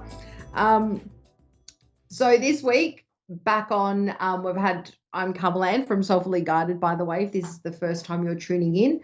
I'm a psychic, intuitive, and empathic tarot reader. And usually each show, I like to come with notes or some, guide on what I'm going to talk about and where I'm going to lead to and bullet points. So this week, it's taken me a long time, and I'm still not quite there yet, to be myself publicly. It's not that I hide or mask who I am, but obviously, sharing who I am, whether it's subject to recognition or praise or compliments, but also to, not so, well, also judgments. We open ourselves up as readers or as people that represent ourselves publicly, and it's taken me a lot of time to get comfortable, and I'm still not quite there yet. So I really do come across as an extrovert, and I am at heart, but underneath I was a real introvert as a child, and I'd have to say I was awkward and shy, and things were going on in the background, which I wouldn't call gifts back then as a child. But so even though I present you as a really loud and extroverted and confident person, there's an element of shyness and real introvert and like to keep to myself. So I'm at conflict with myself. But today I'd love to talk on the show. Got two things, and one is that I'm so excited. So I have this award here. So for those who are actually tuning in live and can see the video or watching a replay rather than the listening to the podcast, I'm not sure if you can see that, but this is my really special award. And I won an award for being the most compassionate spiritualist. I don't want to break that because I'm really clumsy, but most compassionate spiritualist and tarot reader in Australia of 2023. So that's an Australian business award from an agency that does awards for Australasian-based, so Asia and Australia-based businesses. And wow, like I found these emails, and I found these emails in my junk folder, and I thought, okay, well, instantly thought scam, and did a little background research on it, which I'm glad I did, because somehow I was nominated for I got recognized and nominated for having consistently outstanding customer service and being an innovative leader in my industry. Go figure. And I ended up getting shortlisted and won an award for most compassionate spiritualist and tarot reader of 2023. So that's a huge win for me. And to anyone out there who is just doing what you do every day, like you just don't know who's going to recognize for you. And this is a huge move for me. And I feel for our industry to be actually recognized in a business award. And this award is actually performance-based. It's not voting based. So it was actually, my whole business was, scrutinized and looked at, and like everything I have online was thoroughly looked at. And it was awarded to businesses by a panel of judges, and so it's huge. And so no matter what battles or demons or where you've come from, whatever you're fighting, and whatever your dream is, find that bridge for yourself, because you just don't know who's watching your journey or who's watching you do simple things that you do every day that are part of your everyday life that you wouldn't think, nothing about. But, sometimes you get noticed for that. And it's really nice to be able to sort of try and come out without a, without an idea of what I'm going to say live on air, because I want it to be systematic, or I want it, to time it well enough, or, have a goal plan in place. So here I am presenting my show today, first time ever without those prompts or, anyway, my practice one always ends up brilliantly better than my live to air. So I'm hoping that happens here. But another thing I wanted to talk about today, is I've been meaning to do this for the last 2 years. I'm finally, because the demand is increasing, I'm finally starting to do a series of tarot reading courses. And because I would consider myself an academic, well, I enjoy the certificate. I like testing my knowledge, but I wouldn't say I'm an enthusiastic, study, but I've studied most of my life. So I'm so proud. I'm just going to show you here. Hopefully this doesn't fall on my trophy. So I'm turning all this knowledge, if you're looking, there's a whole heap of exercise books. So there's so much here. There's like folders, and this doesn't include the online stuff. So these are all my notes that I took. I'm really glad I've documented. Let's just move that aside.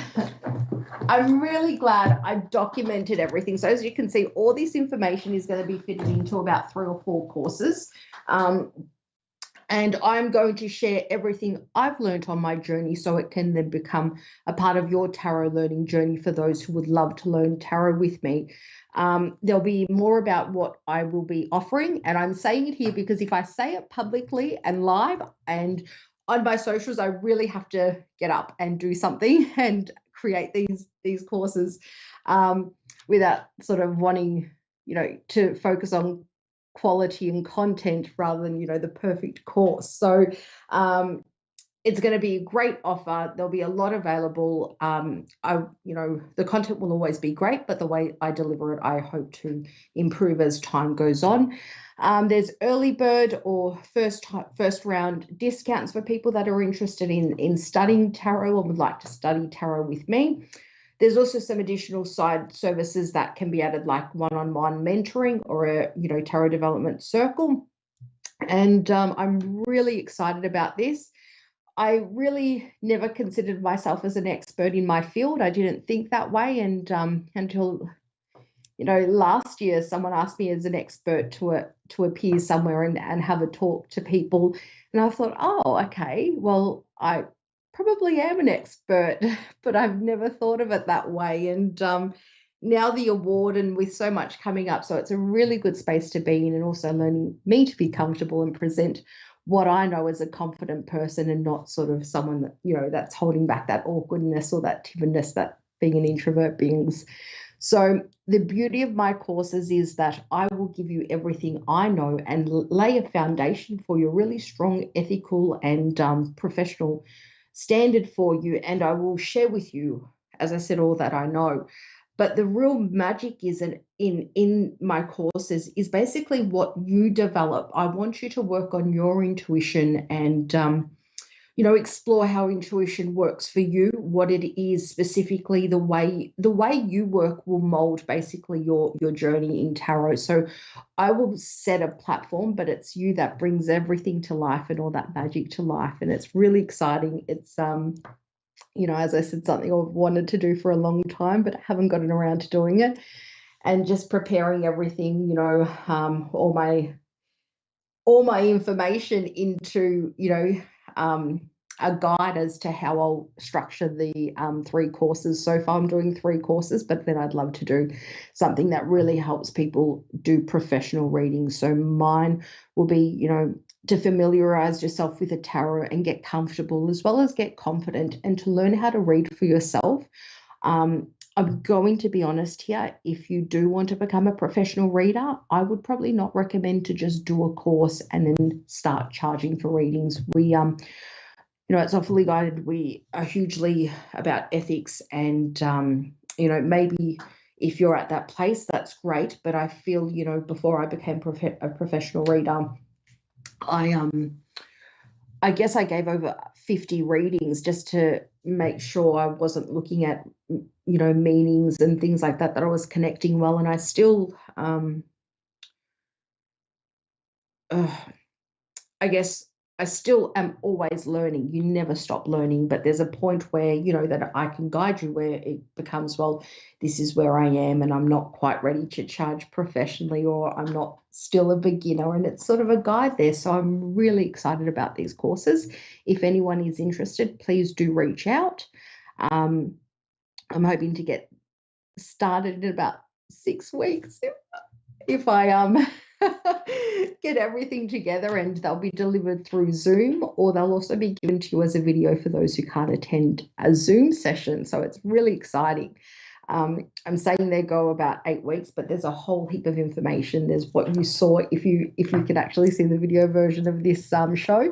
So there's all that information, everything that I've saved for online, and I'm really excited to be at this point of my career, to be winning awards and to be sharing what I know confidently and with pride. There is a huge sense of pride that comes with what I do and how I do it. With my better make sure I didn't turn my mic off, but there's a huge sense of pride and finally being comfortable not only to be my skin in my everyday life but also in my profession is a huge win. If anyone is interested in a spiritual journey, I think it's not just about opening up your third eye or your connection to spirit or however you term it. I believe it's so much more. It's an exploration of yourself and your deeper self and your worst self that leads to your best self. So if you're ready for a huge journey and a roller coaster to bettering your life and your experiences and share that with others through tarot readings, head over to my website or my social media. Thank you so, so much. That's me from Soulfully Guided, and I will see you next week.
Psychic Radio, Earth's #1 psychic radio network, and watching Moonstruck TV, enlightening television. Welcome. And now, Reverend Elliot's Magical Window with Reverend Elliot. Live from magic-works.com. Connect direct. In North America, dial 888-454-2751. In London, 20-3519-2158. In Sydney, dial 02-8488-3147. Or online, contact us through our Facebook page, facebook.com/psychic radio. Or one of our websites, askoneradio.com or moonstruck.tv. This is Reverend Elliot's Magical Window on A1R, the Ask One Radio Network. Greetings, fellow seekers of truth, wisdom, and light. This is your friendly neighborhood esoteric practitioner, Reverend Elliot, coming to you live tonight from the rather frigid city of New York. Now, there are no frigid cities. There are just clumsy men, right? That's the old saying. Now, it's cold here again. I don't know why. It was like 70 degrees a few days ago, so now it's cold again. But hey, we're coming into March. We're getting into Lent now. We're getting Mardi Gras. Is that over now? Have enough people been shot? Is Mardi Gras officially over? I have no idea. I used to want to go to Mardi Gras, but, you know, for some reason I don't do much traveling. I'm a typical New Yorker. When I travel, no matter where I go, all I run into are New Yorkers. So I just gave up on it. I mean, the idea, I used to hang around in a bar here on 57th Street. And I went to a bar in L.A., and I saw the same people. I literally saw the same people, the same exact people. And the bar on 57th Street was called Kennedy's, and they all looked and said, "Oh, welcome to Kennedy's West." You know, it was the damnedest thing. I mean, I can't. There's no. I went to Atlantic City one time. I was a writer on a show, playing at the Trump Plaza, and I said to that guy, I said, "Mr. Trump, you're going places." That the whole idea that I spoke to him through my lawyers, but that's a whole other story. And what did I see in Atlantic City on the boardwalk? People from New York, you know, people I knew from New York, and I'm so tired. To me, of the times I've traveled, I associate it with one expression: "What are you doing here?" That's, you know, That's it. It's like not going anywhere. What is the point of traveling if I see the same people wherever I go? I think it's some kind of conspiracy. I don't know. But we are here to discuss the deeper spiritual things in life, the mystical things, the things that the tarot can show us. Now, there are limitations, and for instance, there are things that the tarot cannot show.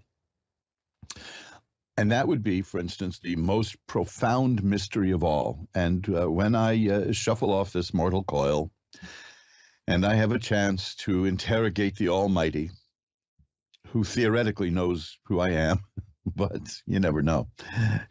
You didn't used to be bald. That's what I'm expecting the Almighty to say when he or it looks at me. But I do have a few questions about life on Earth. There are a few mysteries that I've never been able to work through. Profound spiritual things like, why can I eat a half pound of chocolate and gain 12 pounds? How does that work? Doesn't physics call that impossible? And yet there it is. Half pound of chocolate. Next thing you know, the buttons are busting on my shirt. No. Then I have to spend a whole bunch of weeks eating watercress. How did that happen? I know it's just as natural to lose weight as it is to gain weight, but I assure you one is more pleasurable than the other. The results are better with the unpleasurable one, but it's not as much fun. And as I get older, I find that I can do fewer and fewer things that were fun in my youth. For instance, I've abandoned cigarettes. I did that long ago.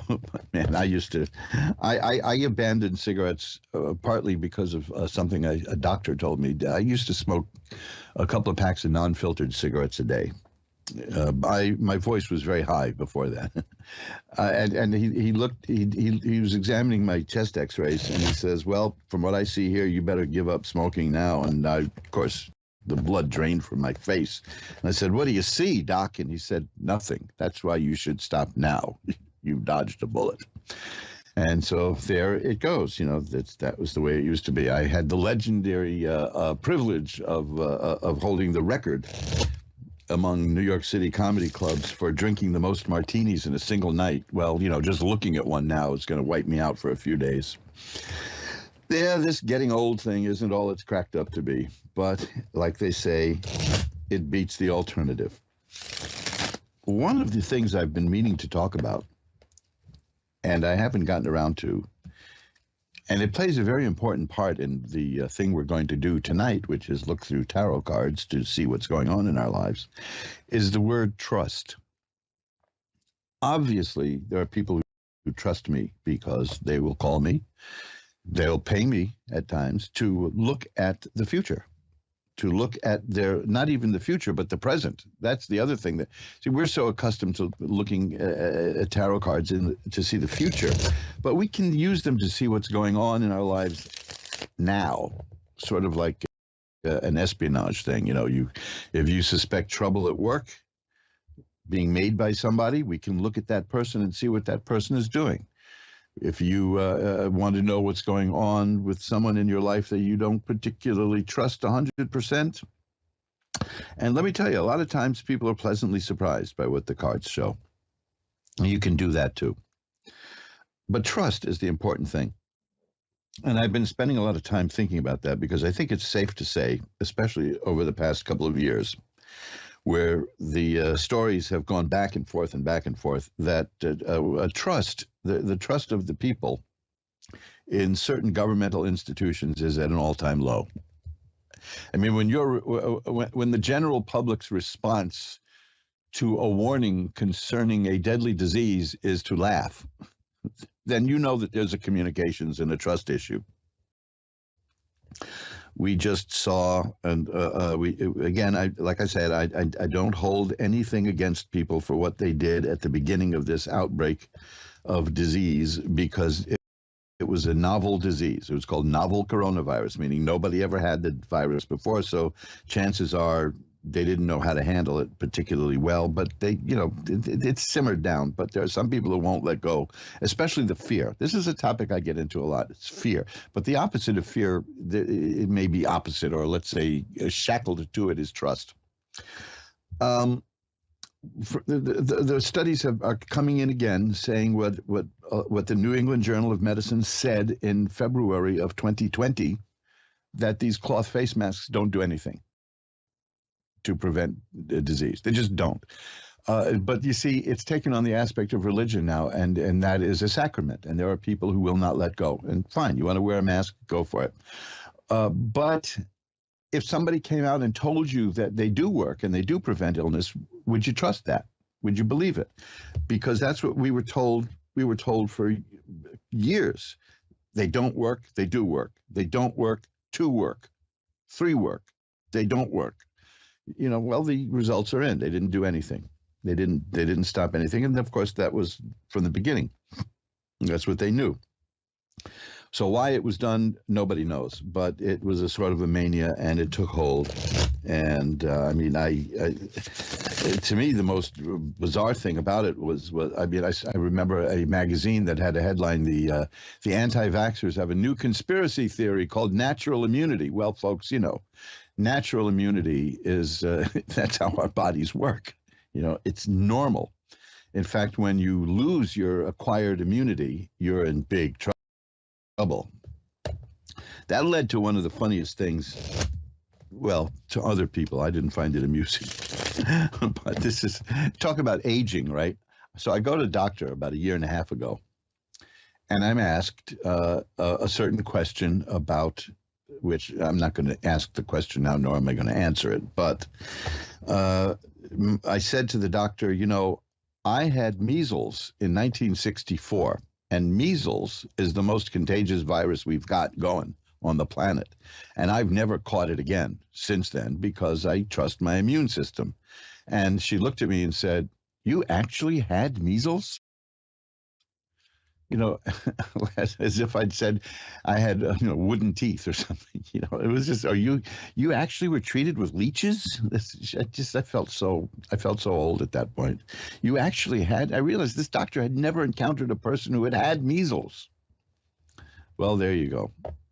So that's a matter of trust. We had, for instance, the head of the Centers for Disease Control issued an apology saying that she had done things very wrong, but of course that didn't include a resignation.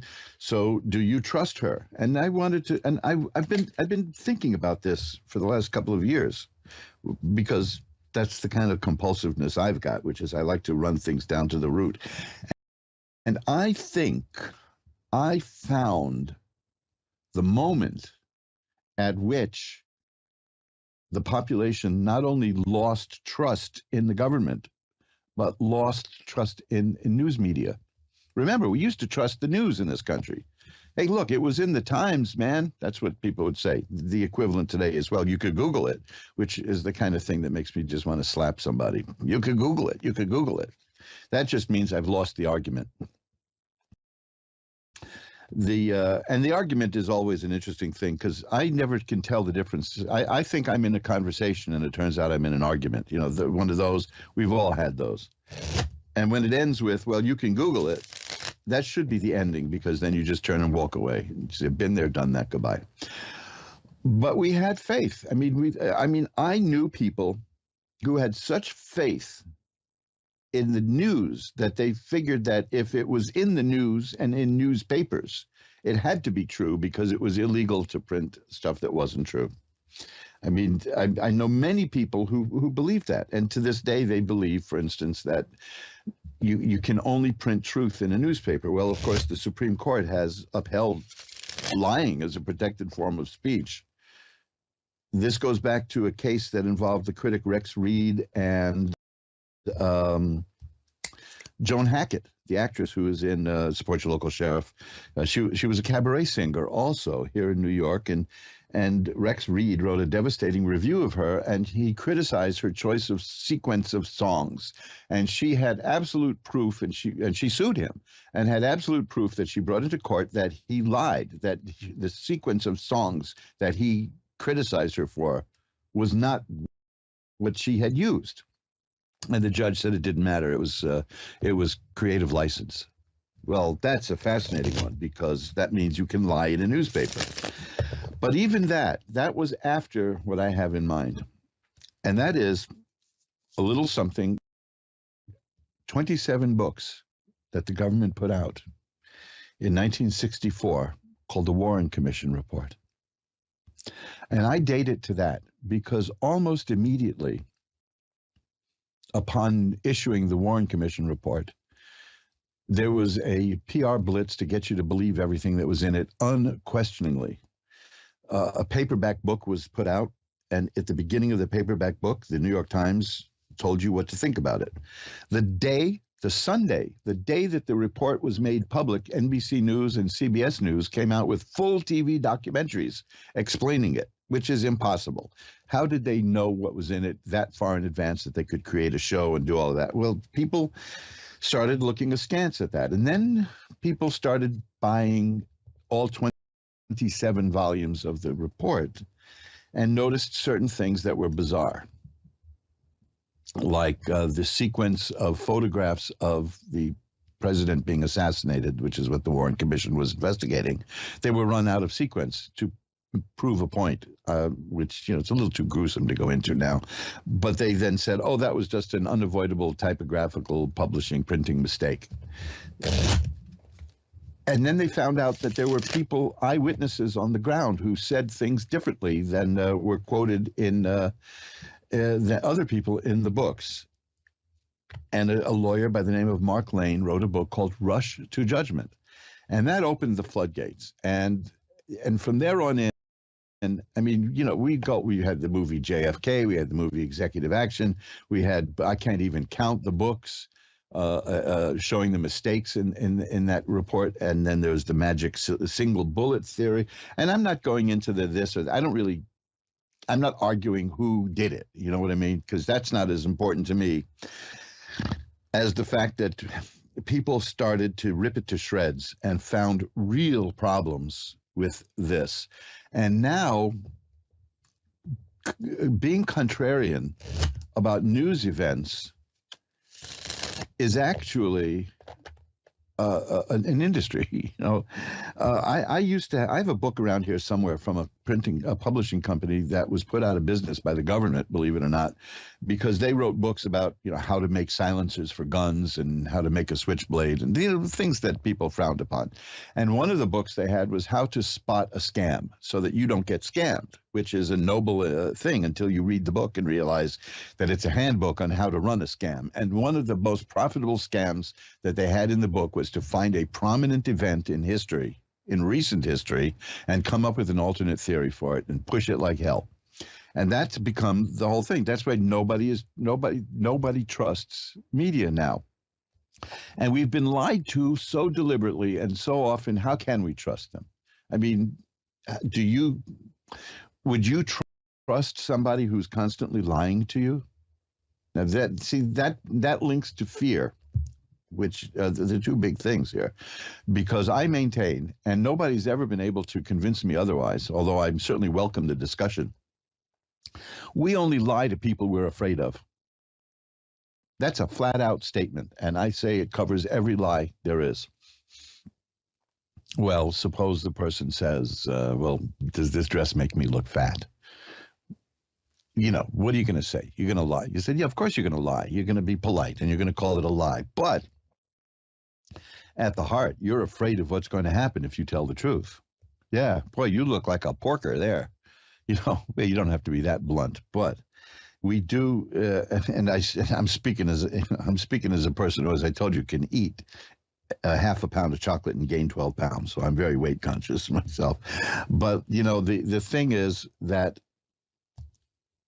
if you're lying to spare somebody's feelings, then you're afraid of what's going to happen if you upset that person's feelings. And I just believe in honesty. I believe in truth. I would rather demur than lie. I'm not into lying. Well, of course, how do you know I'm telling the truth about that? There you go, see? Because trust is at an all-time low. And I'm telling you, I put this all back to those books. I wrote an article about this at mojoacademy.org. You see, that's one of the things. It's really, really been on my mind. Shuffling up the tarot cards here. I haven't forgotten why we're here. We're here to read the tarot cards. If you go to mojoacademy.org and look for the link at the top of the page, which is at the bottom of the section of links, which is called the Warren Commission Report. You take a look at that, and you'll see what I mean. I'm not arguing who did it. I'm not saying this or that is right. I'm not going to direct you to see anything by Oliver Stone. But I'm just telling you that I think that was a seminal moment in American history when the American people learned that the government will lie to you and lie to your face and then deny that they're lying to you, because there is patent nonsense in that report. In fact, the whole thing has reached an apotheosis of ridiculousness when because a lot of it is based on the Zapruder film, which recorded the assassination, which I didn't include in the website because it's too gruesome. But you all know where to see it if you want to, I suppose. But Dan Rather, the CBS guy, you'll read about him if you go to mojoacademy.org and look at the Warren Commission thing. He did something unforgivable, and he still hasn't accounted for why he did it. But he described, there was a time when he was the only journalist who had seen the Zapruder film, and he lied about what he saw. Or he was a dreadfully bad reporter. When we all got to see that film, when it was leaked to ABC TV and it was run at a late night show by Geraldo Rivera, then people saw exactly what happened. And immediately Congress convened hearings because that threw it all into doubt. And that's all I'm concerned about is the doubt, the mistrust. You can't get that back from people. You know, if I were to read the cards and lie to people, and they knew I lied to them, and then I said to them, well, I did it for your own good. That's it. Like that. I'm gone. I'm finished. I'm washed up. Nobody would trust me, and I wouldn't even dare to ask for trust under situations like that. Honesty, as they say, is the best policy. And I don't believe that this, I mean, we're dealing with a real problem of cynicism now because people lie. People expect to be lied to by media, by certain people who pretend to be doctors when they've been bureaucrats for 50 years. And they get, and they admit, I mean, this guy lied. This is the person we're talking about who said, oh, there's no reason to get a mask. Masks during an outbreak don't work. And then he said, well, I only said that so that people wouldn't go out and buy masks, which is a noble way of saying, I lied to you and I lied for a good cause. You don't do that anymore. You can't trust a person who lies to you like that and then lies again and again and again. But people are used to it. And I think that all stems back to the September of 1964, when the 27 volumes of the Warren Report were issued, and we were lied to. The public was very definitely lied to. The facts were stretched to fit a narrative. Facts were deleted.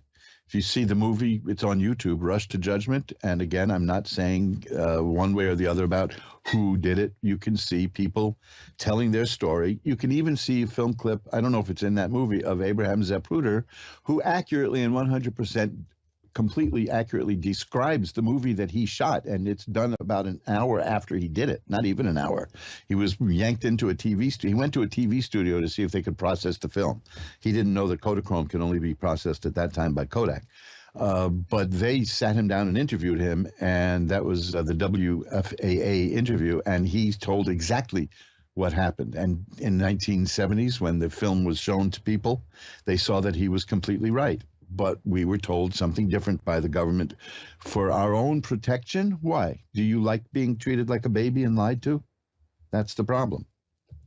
So it's about trust. And I find it almost very gratifying that people trust me, because I know the price of trust.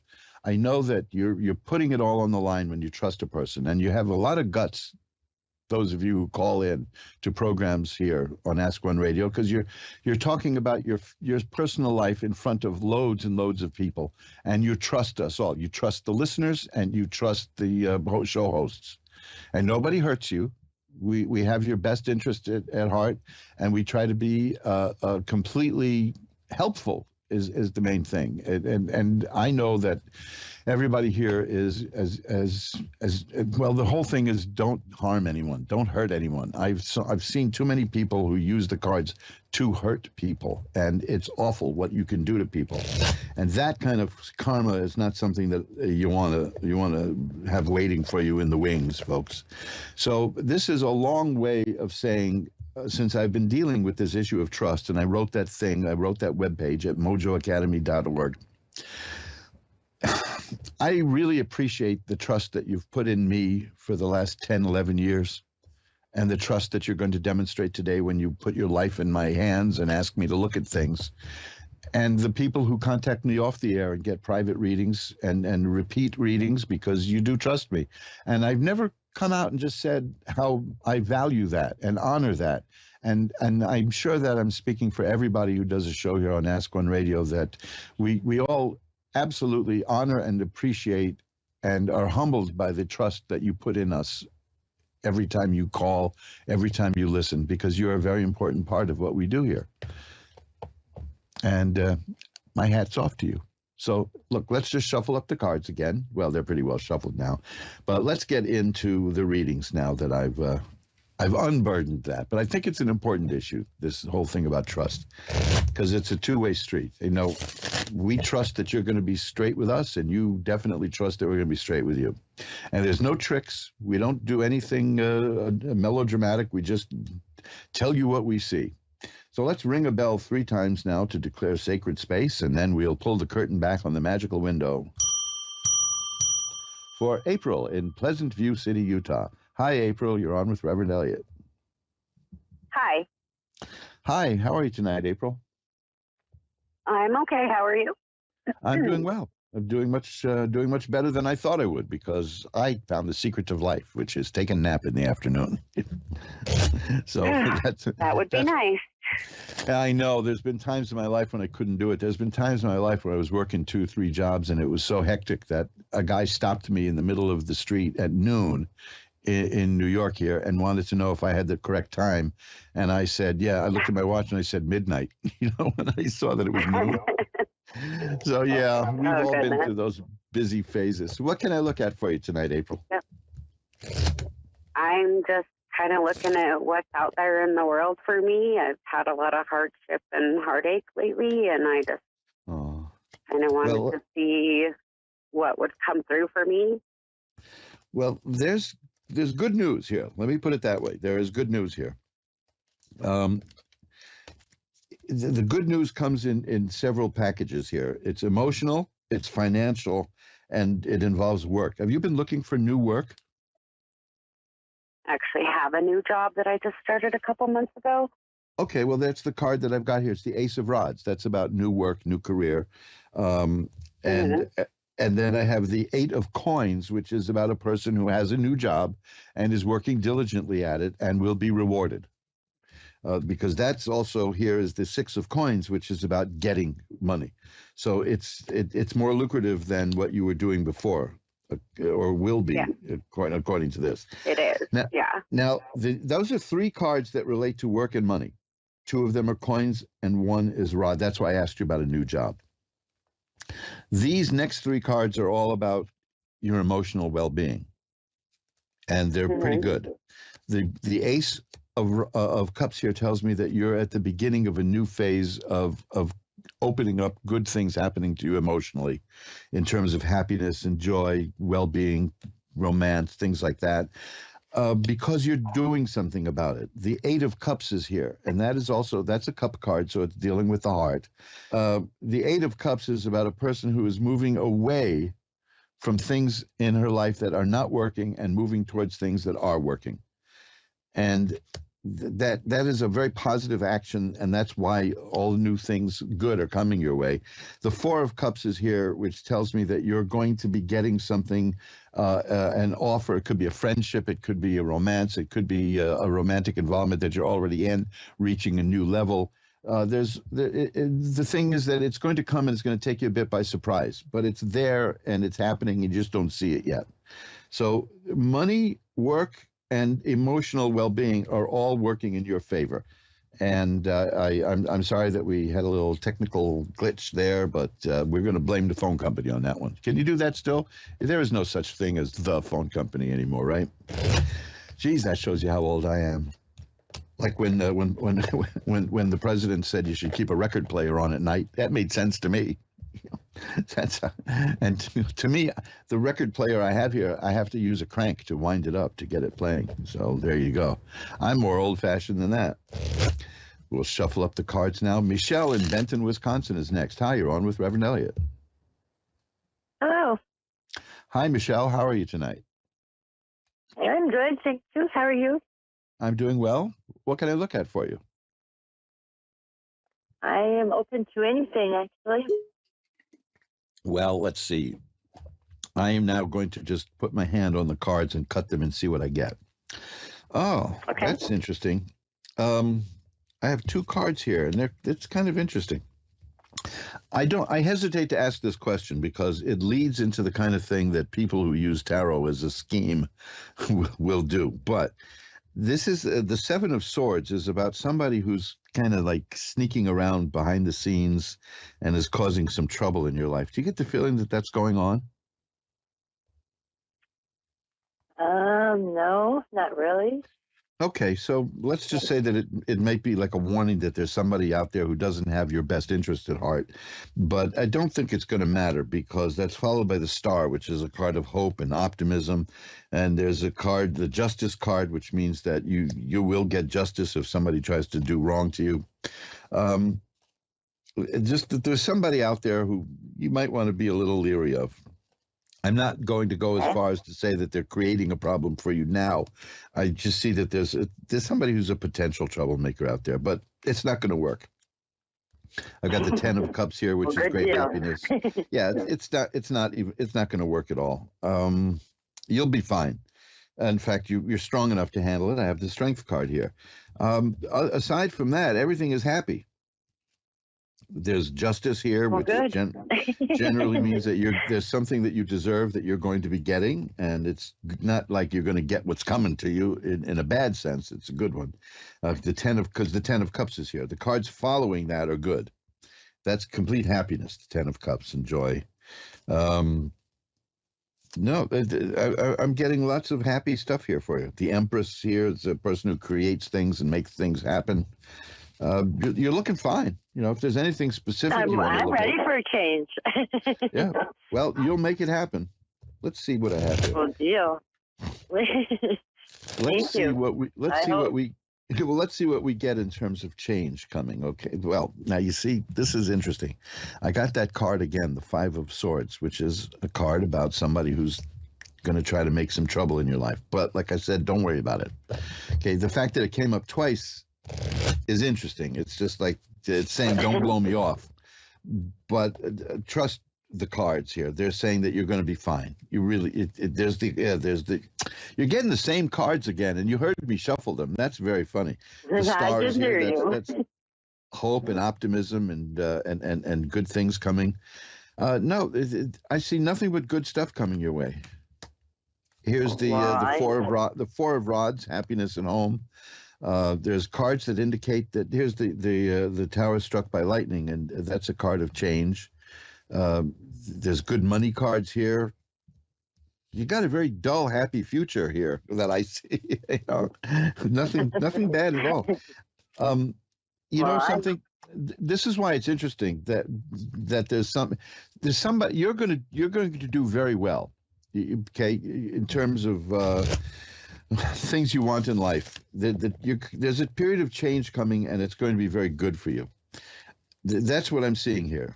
You're going to be putting bad stuff that you don't like behind you, and you're going to move forward and get things done. Now, that to me explains that 5 of Swords card, because when we start improving ourselves and when we start getting things that other people don't have, somebody's going to be dissatisfied and unhappy about it. But because I found that the surest way to lose friends is to improve yourself and change. You know, you're so different now. What happened to you? You're not so much fun anymore. You know, but you'll get new friends. But you're going to be fine. I got the 4 of Rods, happy home again. There's that card again, the Five of Swords. That's 3 times. So it's not, like I said, it's nothing to be worried about. I want you to be very. Just I want you. keep my eye open. Yeah, it's just a bit of a warning that as you start changing for the better and getting things that you want, somebody around you is going to start being envious and unsatisfied and dissatisfied, and that's their problem. That's not your problem. Okay, and it's not going to hurt you. I agree. Yeah, that person isn't going to hurt you. Let me look at that person. Okay. Okay. See, this is interesting. I'm looking that the cards for you are good. The 9 of Cups, that's a card of being very satisfied in life, really satisfied in life. The Sun, which is a card of health and healing and growth and happiness. And when I look at that person, I have the 5 of Coins, which is a card about loss and being unhappy. I have the 10 of Rods, which is about a person who feels overburdened and overworked. I have the Devil card, which is about a person who is very controlling and very. And there's the card again. There's the 5 of Swords again. And so you know what it is. You're looking at a classic grouch. That's all. So when this person shows up, it isn't going to hurt you at all because you're going to be you look at the 10 of Cups sometime. I mean, the 9 and 10 of Cups, the 9 of Cups, that shows a very happy, well-fed, contented, smiling person. In fact, the only warning that comes, this is interesting in light of this other card that I've got, the only warning that comes with the 9 of Cups is that some people may be envious of what you have. And let me tell you, that's this other person. And it's that person's problem, not yours. They're not going to hurt you at all. They're going to be too busy feeling sorry for themselves for not having what you've got when they could just as easily get what it's within anybody's power. I'll tell you a story about that because it has happened several times to me. But my wife and I had a friend who was a theater major at a very impressive college, and theater was his life. And I wasn't a theater major, and theater wasn't my life. And some people who were familiar with me thought that I would be the perfect person to write a play that they were producing. And I said, okay, fine. And we signed the contracts and got the job. And my wife mentioned it to this friend casually, and he was upset. He was furious. Well, you don't have any training in writing a play. And I said, well, I don't care. They're the professionals. They're the ones who think that I can do it. So who am I to say no? And it paid me very well, But you know something? We have this was back in the 90s. We haven't spoken or heard from him since then. And that's the kind of person. That's what I'm talking about here. I'm not talking about. We don't need those people anyhow. We don't need those kind of people. let them take themselves out of our life because let's. Right, I agree with that.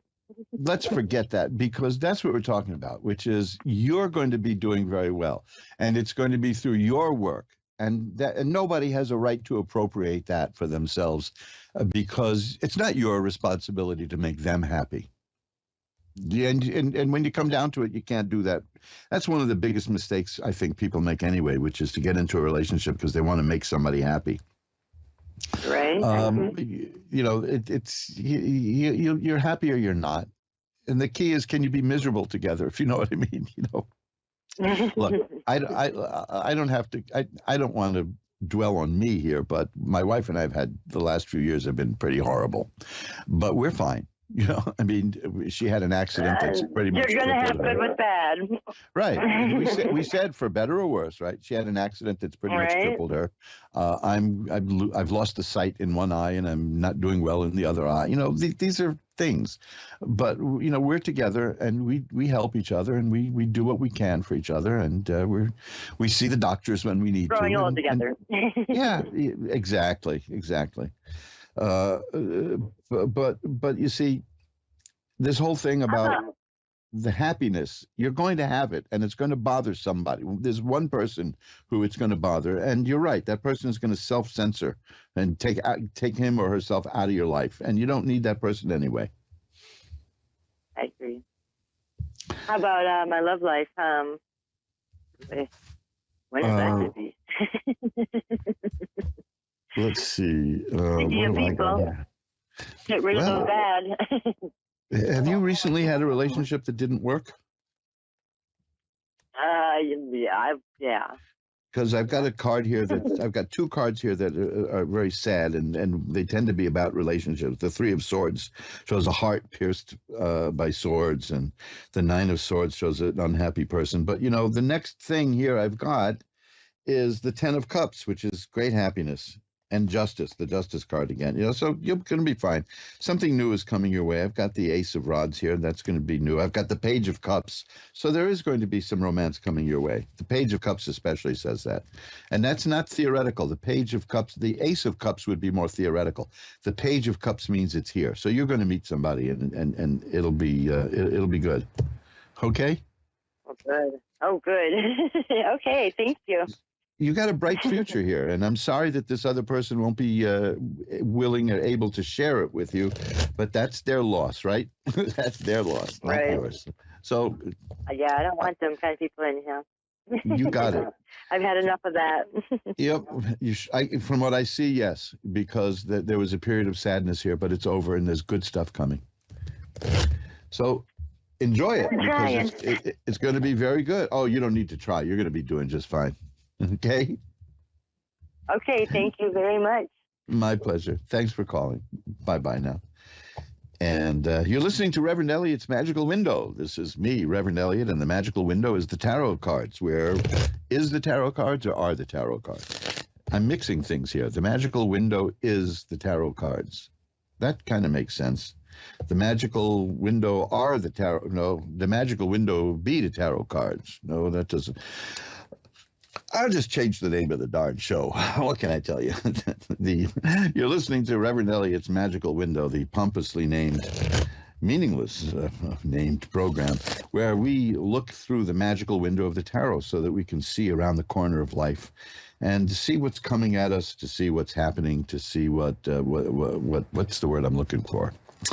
To see what life holds for us. You see, this was a perfect example about not just looking at the future, but looking at the people around us, this past call. It's sad. There is somebody there. That card came up 3 times in that reading. There was somebody in that person's life who is going to be a real sourpuss. And that's fine. You can't control that. There's nothing you can do. I suppose at certain points in life, I was the sourpuss. I'm not going to cast the first stone, as they say.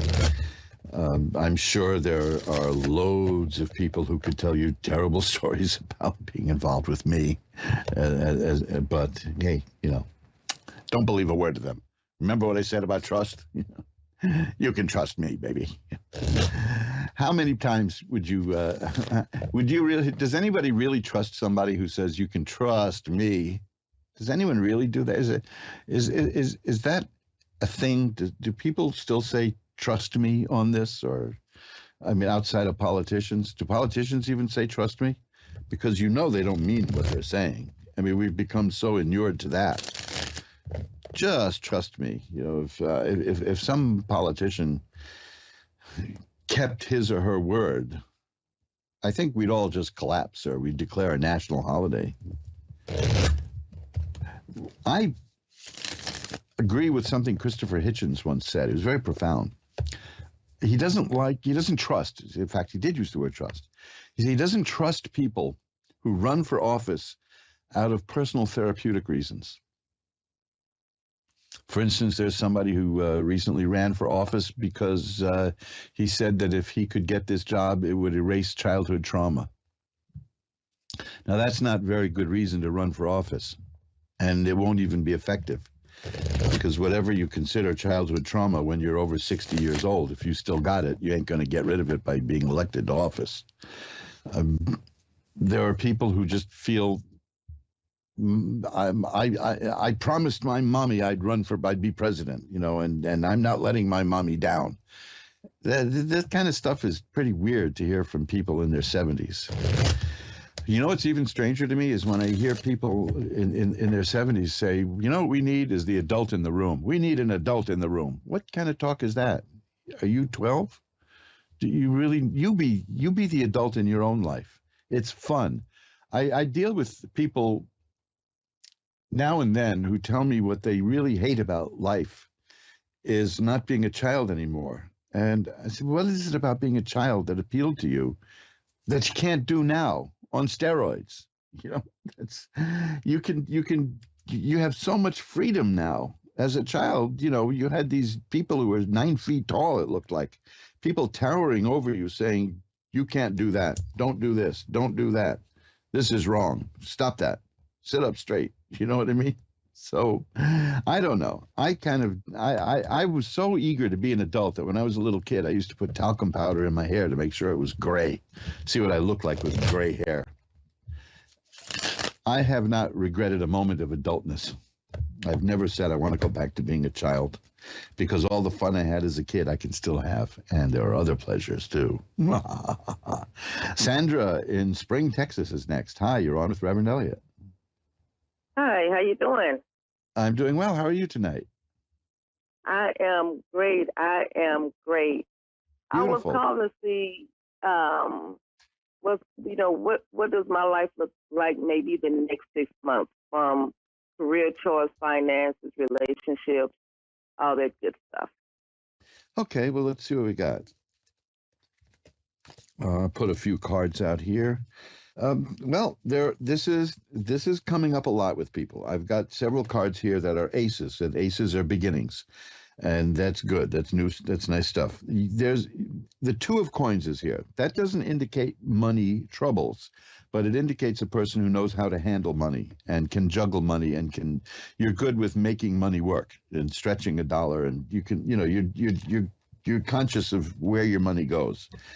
The next card is the Ace of Coins, which tells me that there's going to be more money coming your way. There's also the Ace of Cups, which tells me there's happiness coming your way. Well, one maybe usually brings the other. The Sun is here. That's a card of health and growth and happiness and joy. And the Seven of Rods is here, which is a person who can make difficulties just go away. You can wipe away whatever difficulties get in your way.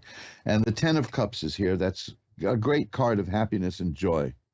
So I'm seeing good things coming your way. This looks like a very good period. New things are going to happen in terms of your emotional life and your financial life, and the new things that happen will be good. See, that's the thing I learned long ago when doing readings, and you learn this pretty darn fast, is when you tell people there's change coming, you better be able to quickly tell them whether it's good change or bad change.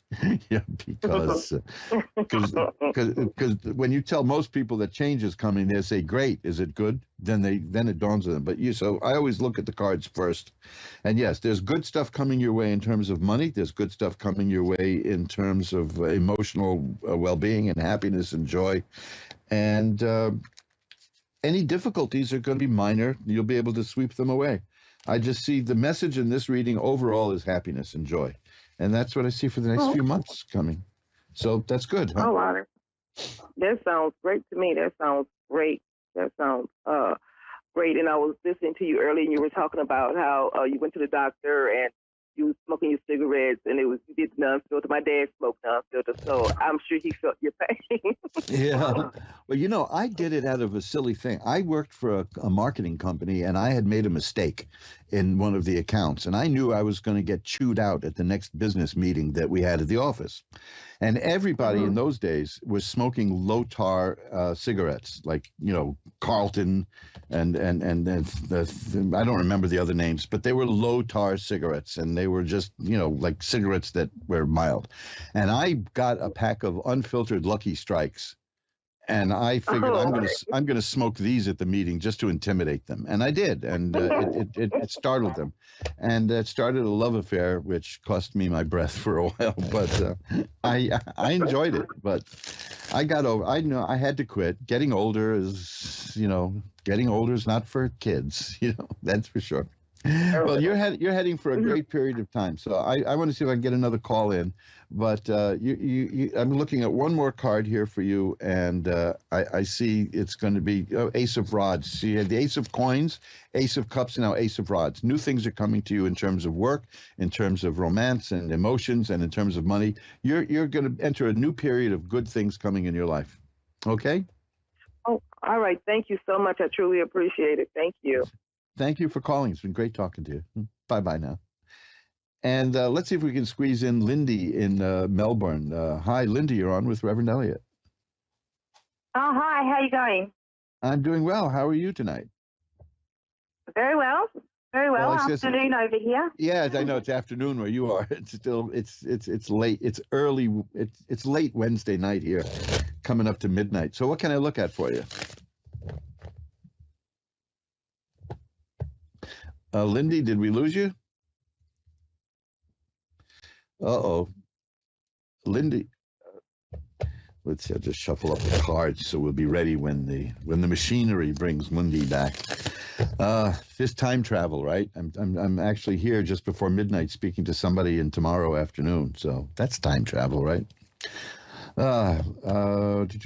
Remember, like I said, you can check out if you don't get, well, obviously the show is winding down. So if you didn't get a chance to get through tonight, you can drop me an email at asktarot@earthlink.net, and I'll be happy to pull a few cards for you on the house.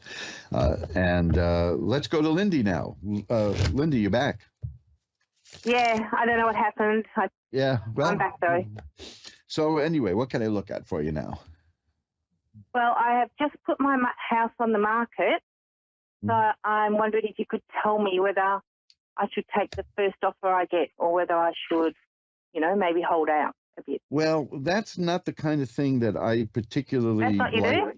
That's not the kind of thing I particularly like to do with cards. I'll tell you why. Because this is such a serious situation that I can't go that deep in it here. I can just tell you this. You just give me a card and we'll go with that. Well, I'll tell you this, though. The cards I have here show that you're going to be very successful at selling the house. Okay? So right. that may be an answer. See, I can't tell you what you should or shouldn't do in terms of offers and the people who are going to be contacting you, but I can tell you that I have the Ace of Rods, which is about business and career, and the World, which is success, and the Six of Rods, which is success. And I'm telling you, these are very successful and happy cards. So it looks to me that whatever decision you're going to do very well with this sale. Oh, that's good enough. Thank you. Okay. Yeah, that's great. Great. So these are very positive cards. So listen to listen to your own instincts, and check with the professionals and see what you get. Okay. Yeah.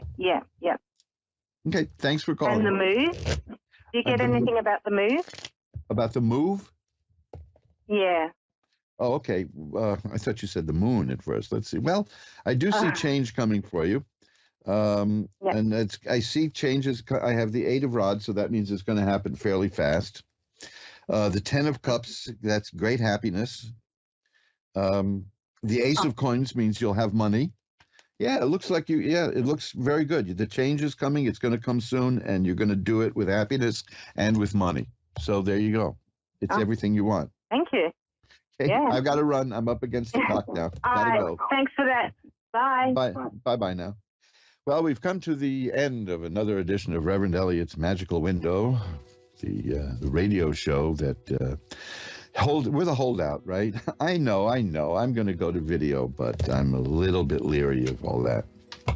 I have so much fun doing this with you the way we are, that I suppose if I can rig this up the way I want to, we'll be doing it the same anyway. It's going to be, it'll be a little different, let's say, but it'll still just be us getting together every Wednesday to tackle life's mysteries.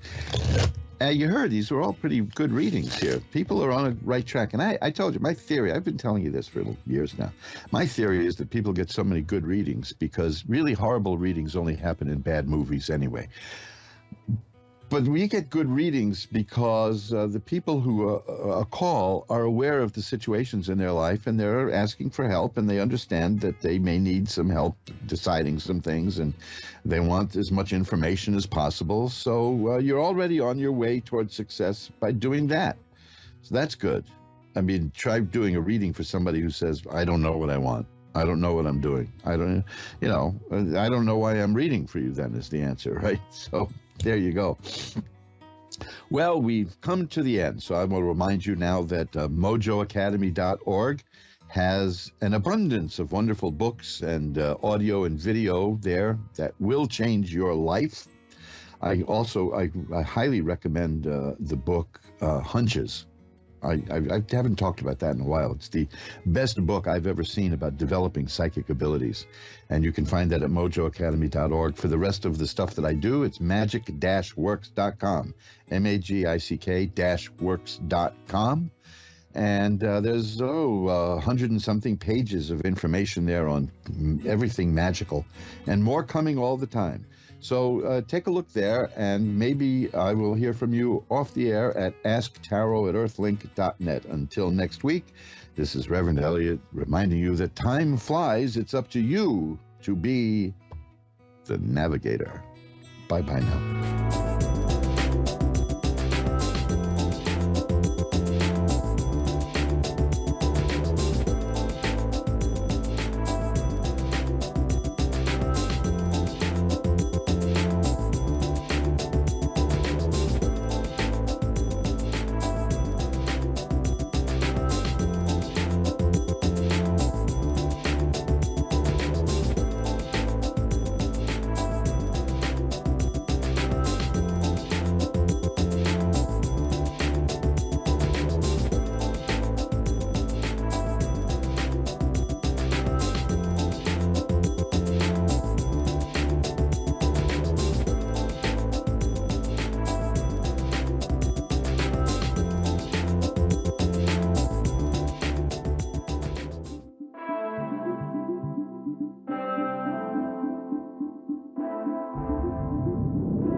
listening to A1R Psychic Radio, Earth's #1 psychic radio network, and watching Moonstruck TV, Enlightening Television.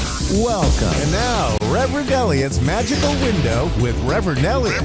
Live from magic-works.com. Connect direct. In North America, dial 888-454-2751. In London, 20-3519-2158. In Sydney, dial 02-8488-3147. Or online, contact us through our Facebook page, facebook.com/psychic radio. Or one of our websites, askoneradio.com or moonstruck.tv. This is Reverend Elliot's Magical Window on A1R, the Ask One Radio Network.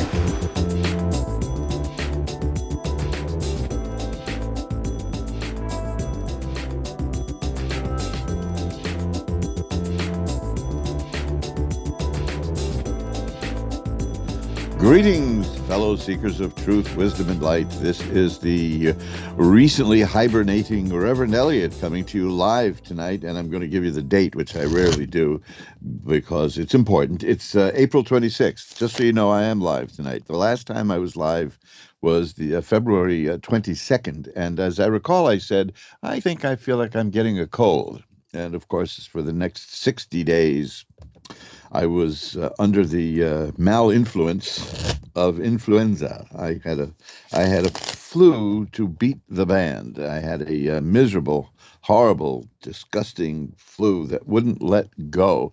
So I missed the last 2 months. And I had a few things I wanted to talk about. So if you don't mind, I'm going to spend the next, 60 days just talking to you right now. I'm commandeering this. I'm going to filibuster and just speak for 60 days. Or maybe I'll just talk for a few minutes, and then we'll spend the rest of the 60 minutes taking phone calls. That's what I used to do.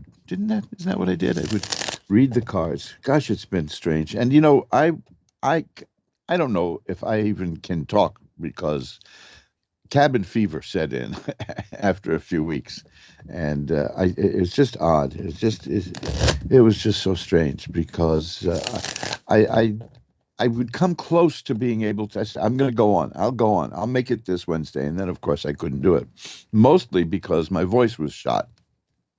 And radio, of course, it kind of depends on voices.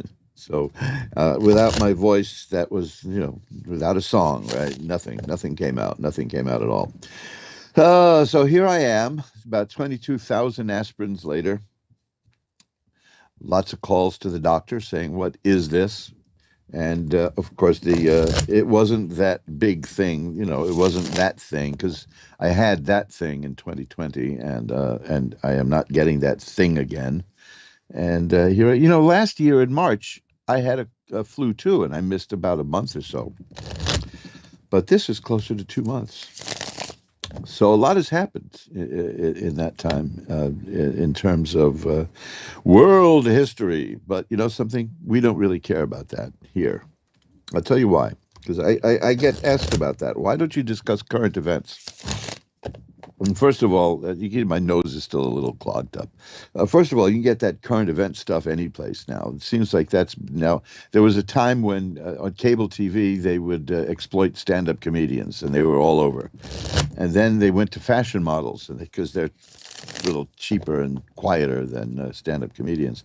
And then Then they discovered news, and holy mackerel. They say, here's something that's changing, and we can get people angry with it. And when you get people angry, they're going to tune in and listen. And what better yet, you can get people afraid. If you can get, I was out during that whole balloon thing from China. I was out for all of that stuff. And does it make a difference? A year later, are we going to even remember it? But there are eternal things in the world, eternal problems, eternal. And something, you're not supposed to use the word problem anymore. If you notice that, nobody has problems. They have issues. To me, issue is like Newsweek, or used to be. There is no Newsweek now. I know there's a website that calls itself that, but they bought the name. And it's, that's just how news works. It's a brand now. So, the world changes because the changing world is good for ratings. the main things stay the same. I missed, I was out for the whole beer can thing, so I don't think that's going to, This is the last thing in the world I needed lying around with the flu was hearing people talk about beer. I was nauseated enough as it is. They didn't need to hear about beer. And that's just, so I had to put the radio away. Naturally, I don't have a television set because to me, television is just intrusive. I don't deal with that.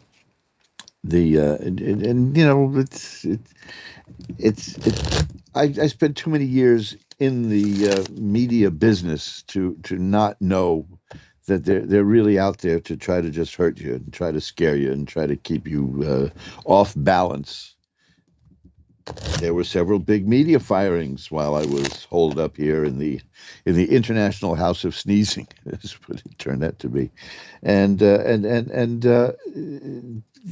let me understand that. There's a whole industry where you have to keep commenting on what's going on in the news. And it's like when I was a little kid, and maybe a lot of you know about this too. You've done this too. All the little boys would be playing with yo-yos. And then suddenly everybody would have a top, the little kind of top that you would wrap a string around and do tricks. And then, okay, so I'll play with a top. And then a little later, everybody was suddenly playing with a Duncan yo-yo again. And I think that was just to get us all accustomed to being yanked around. I was hesitating there, looking for the cleanest way I could possibly say that. But there you go. And when you're on the sidelines, as I was for 60 days, because then other things come to mind, and I started remembering people I'd known over the years. I remembered a guy I knew from Moose Jaw, Alaska. Now, you see, where does that come up? That bubbled into my head, too.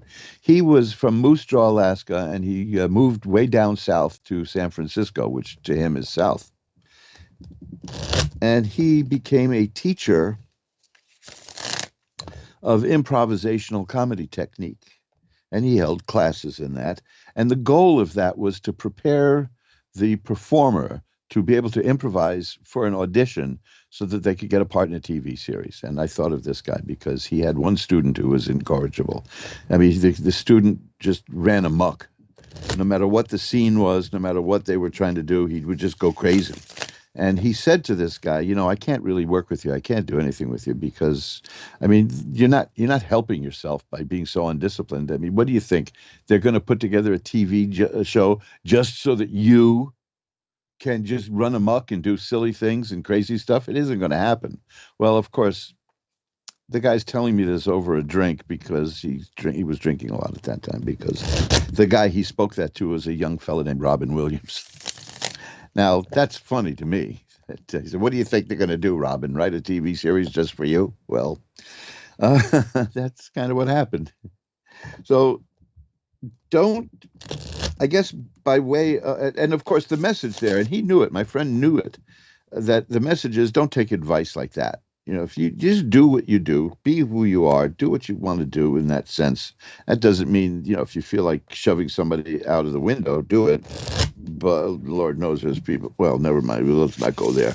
We want to be positive and upbeat. But you see, when you're lying around in bed for 60 days and sick, and you went from the stage saying, gee, I can't wait to get better, till you get to a point where saying, I hope I don't die. And then you get to the point where saying, I hope I do die, because it's just so bad. But remember, and I mean this quite seriously, because one of the things that really irks me about people in general is the habit people have of putting themselves down. And I say that because there's a lot of people in this world who are willing to put you down. You know that. You've encountered them. You've experienced them. They have tried to put you down. So why do you want to do their job for you? But you know you better than anyone else. And I'm going to tell you this. This is the secret to it. It's comparison. Don't do that. Don't compare. Don't compare, because, let's say you can't write like F. Scott Fitzgerald or Hemingway, but they couldn't write like you. You can't paint like Picasso, but Picasso couldn't paint like you. Just be yourself and don't compare yourself to other people. And what happens will happen. You'll find success doing what you want to do, and you don't need the approval of other people. That was what really killed me about so many people in the entertainment business, is they really just lived for approval. It was just approval. I'm not going to mention any names except Danny Aiello, and I'm going to mention him because it's okay. There's nothing wrong with Danny Aiello. He was a wonderful guy. I knew his son Ricky Aiello. Great family, nice people. Well, I was working in a particular comedy club, and it was the anniversary, and it was the 25th anniversary. It was been a long time, this club. And Danny Aiello came because he had started there as he was a bartender, and then they did improvisational acting, and I think you can guess what the name of the place was. But he gave a short little speech. He said, "I'd like to thank he thanked the place for allowing me to make $1 million a year now." Now, Danny Aiello was making $1 million a year. Okay, fine. There was one actor who was there and heard that. And for weeks afterwards, he would strike up conversations with me about the weather, about the news, about anything in the world. And he'd say, after a couple of minutes, you don't really think that Danny Aiello actually makes $1 million, do you? He couldn't handle that. He couldn't deal with that. I'm not going to tell you his name because you've seen him all over television many times, and there's no point in that. But I mean, and he does have a reputation for being neurotic. However, don't beat yourself up, is what I'm saying. Don't beat yourself up, because there's plenty of people out there in the world who are more than happy to do that for you. And that is my lesson in life. If I could share that with anyone, be positive, be as positive as possible. Because look, it is possible to have really horrible things happen to you in life and still be happy. That doesn't mean that you have to be a gibbering fool and say that, because let's face it, if something happens to you and somebody says to you, that was a blessing in disguise, that means the universe really screwed you over. So let's not get too carried away there. But the essence of being a happy person is contentment. And the essence of that is being secure. And if you find yourself feeling insecure, examine that. Ask yourself why you feel insecure.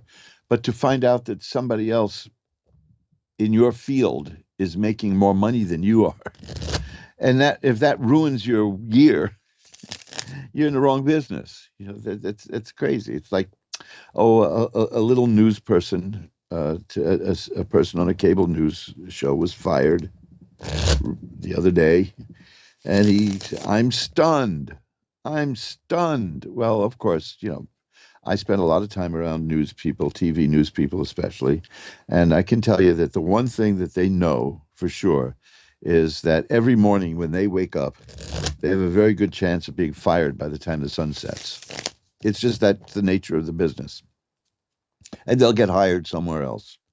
If being fired stuns you, there was another one who was fired a year or so ago from the same place, and he had to go into therapy over that. Usually I would go into the unemployment office when I got fired, but it didn't occur to me to go into therapy.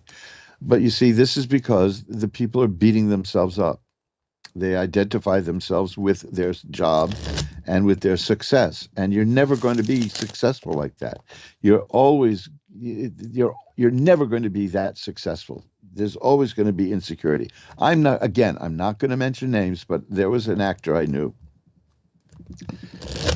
And I'm not mentioning names because I'm such a kind-hearted person. I'm saving it for my book. No, I wouldn't do that then. But I knew this guy who was a hardworking actor, very hardworking actor. And all he wanted was to be in the original cast of a hit Broadway show, because then you can clean up financially. And he did it. And he was in a big hit, got a Tony Award that year, the award, the big one. And he was sitting on top of the world. And I happened to be at his table at a restaurant with a bunch of other people, and his agent came by, and after he and I'll clean the obscenities up here. After he achieved his life's goal and got himself a starring role in a hit Broadway show that he got a Tony Award for, he turned to his agent and he said, "Now do you think you can get me a movie?" So you see, this is why I have no ambition. I really don't. And the funny thing is, once I stopped having any ambitions in life, everything I wanted in the world came to me. Go figure that one out, right? I'd like to write a book about not having any ambition, but in order to write a book like that, you have to aspire to do it. And how are you going to write? How do you aspire to write a book about dropping all your aspirations? See, that's a bit of a tough one there. But you see, I'm going to come out like a hypocrite no matter what I do. But at least, at the very least, you can have dreams. We all have dreams, but don't let the two things. Don't beat yourself up, and don't let your aspirations and ambitions become your reason to exist, because then you are going to be disappointed and you're going to end up hating yourself. And you don't want to do that because you're stuck with you. Hating yourself is not going to be a good solution. And these are the kind of things that were playing through my mind for the last 60 days. And like I said, I said at the top, I may just be able to talk for an hour because I'm so backlogged mentally. I missed you guys. I missed it. I missed the whole thing. I'm very sorry to all the people who had tried to schedule readings with me, but it was impossible. There were some people who ordered some books, and of course, the best way to get books, I was telling them, was, to go to mojoacademy.org and get them directly from the printing plant, because if you get them through, let's say, Amazon or contacting me, you probably would have gotten a surprise bonus with your books, which was a bucket load of viruses.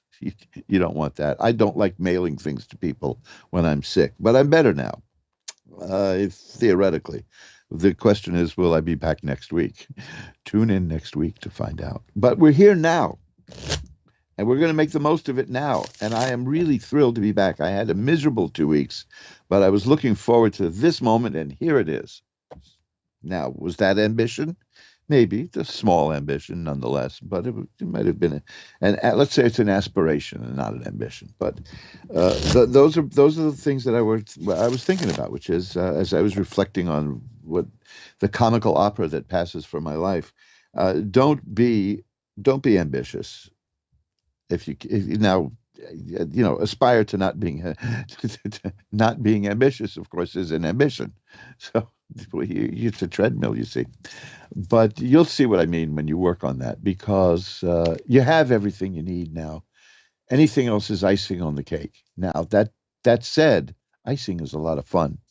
So I'm not putting that down, that's for sure. I love successful stuff, but the key is to not see yourself as a failure simply because you didn't get something that you didn't have much of a chance of getting anyway. See what I mean? Because these things can happen to anybody. That's an old saying in the theater, by the way. You can play to an empty house, or you could become a big star. Becoming the true people who became big stars understood, who maintained their mental health, understood that that could happen to anybody. So there you go. Well, listen, we have got the whole rest of the show ahead of us, and let's do some reading. You know what I'm doing? I'm babbling because I'm feeling insecure, because I haven't done this for 2 months, and I have this little nagging voice in the back of my head that says, suppose you forgot how tarot cards work. But that's not going to happen, because we're here tonight.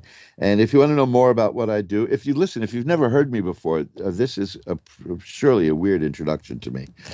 But you can learn more about me at magic-works.com, MAGICK works.com, and there's like 100 pages of information there, and I add to it all the time. I did manage during my illness to put up a new celebrity horoscope, although this is not really a celebrity. This is a notorious person in a sense. I put up a horoscope for Hunter Biden. It's a birth chart for Hunter Biden, and that's worth reading. So you go to magic-works.com and look at the horoscopes there, the celebrity horoscopes. And you'll find some interesting stuff there, and you'll also find out how you can get your own birth chart for the astounding sum of nothing. Absolutely nothing. Take advantage of that.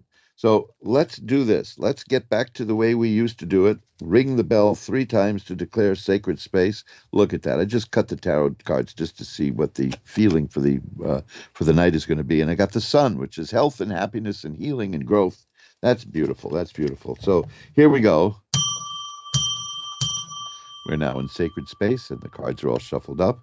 And we're going to get to our first reading, which is, let's see, Sierra in Milwaukee. You know something? I saw that, and I thought that was the place. I was trying to find the name. So I'm sorry. That must happen to you all the time. But hi, no, now, wait a minute. I almost said hi Sierra and hi Sierra, which is another. There was a waitress at a comedy club named Leah, and every once in a while the comics would say hi Leah, and then they'd start laughing because they realized they mentioned a racetrack, hi Leah, and she would look at them and said, yeah, that was funny the first 2,000 times. So you just brought that to my mind because I was just about to say hi Sierra, but hello Sierra, how are you tonight? Hello, I'm good. How are you doing?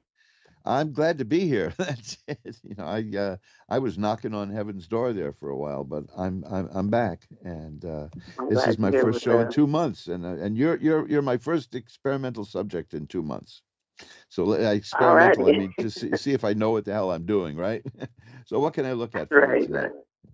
What can I look at for you? I actually had 2 questions. Well, career-wise, I'm thinking about leaving my current job to something new, and I'm kind of okay. Wait, about that. Hold, stop right there, because I just cut the deck when you said that, and I got the page of rods. The rods are career, and the page is the appearance of something new. So you're on the right track here, and the 2 of rods is here, so that's about getting the 2 of rods is about waiting for the results of something that you've done. Career-wise, so yeah, and I also have the 8 of Cups, which is about walking away from something that isn't working for you and going to something better. So the cards are all showing that's very good. They also have the 7 of Cups here, which shows me that you have a really strong imagination, and that's good because you can see possibilities where other people don't. That's good. That's good. So all of these things, the reason I stopped you there is because it's showing me exactly what you're talking about. So I'm going to see. There, I've got it again. That's the sun. That's the card I had earlier. That's good. Health, healing, growth, happiness. Yeah, you are on the right track. You are getting something new is going to work out well for you. Now, there was another question you had? I've been single for 2 years, and I'm about ready to start dating, but I haven't met no one interesting. Okay, let's see what we've got here. Now, because, I mean, you're going to get it. I'm sure these cards are going to answer it because the first thing was right on the money. The cards really responded to you there. So let's see what we get. Okay. Here's the 3 of Cups. And that's interesting. Because that means that when it comes up, cups are about romance, by the way. You see, I told you these cards would respond to you. They're about emotions and affairs of the heart and all. But when asked about a relationship, if cups come up, that's really good. The 3 of Cups is here. It means you're probably going to meet somebody through friends. But you're still going to have a little time out. That the next is the 4 of Swords. The 4 of Swords is about taking a break and some time out, but it's not going to last very long this time out because the Wheel of Fortune is there right afterwards, and the Wheel of Fortune is about the situation changing. The next card I have is the Ace of Cups. And the cups, like I said, are about romance. And then there's the Queen of Cups. So this is telling me that it's come. Oh gosh, here's the 4 of Cups. I knew these cards would respond to you, because when you asked about career, you got rods, and then you ask about romance, and you're getting cups. The overall thing I've got here is you're going to have to wait a little bit longer, but you're probably going to meet somebody, and it's going to be very interesting, and it's going to come out through friends. It's going to be it's going to be good. Let me ask you this: was that a bad relationship that you were in, the last relationship? Yes. Okay, and I'll tell you why I ask you that. And I'm very delicate about that because it could be there's so many reasons for people being single, and they're not always that. And this one, I ask you because there's another cup card here, and that's the Five of Cups. The Five of Cups shows a person who is looking at three spilled cups, which is disappointment, and behind her are two other cups that are not spilled. So it's about partial disappointment. It's about something that didn't work out, but you're still a little focused on that. The person in the card is still focused on what didn't work. And at some point soon, she's going to turn around and see the other two cups, and then she'll find what she wants. So that's overall the impression I have from all of the cards. So you're going to meet somebody through your friends, but it's going to take a little while. It's not going to be terribly long, but it'll be a little bit longer than you would like. But when you do meet this person, it's going to be very good, and it'll get your mind off of what went wrong the last time, because you'll have a very good time. Here, the Knight of Cups too. See, all these cup cards tell me that there is romance in your future. You can't escape it. You must be a very lovable person, right? I am. I am. I just try to So, pick my battles wisely. yeah, well, this is something that we all look back on, I guess, and because I think that what happened is probably the oldest question that human beings ever asked, and yet we're still asking it all the time because we don't know what happened, what hit us. Here's the Lover's card, so it's all here. It's all here. You are going to meet somebody through friends, but it'll take a little bit longer than you might be happy with. But it's not terrible. It's not like years. I'm talking about just a little bit longer than you want. That's all. But you will be meeting somebody, and it'll be a very good one. It'll be an interesting relationship because of the Knight of Cups. That's kind of up and down. It's going to be very exciting, is what I'm saying, and you'll enjoy it. But the Knights also they refer to something new beginning. Good. This is a card I'm glad I got. It's the Ten of Swords. This is a card that says the trouble is over. Whatever unhappiness and discord and doubt and trouble you have from the way the last relationship ended, it's going to be over.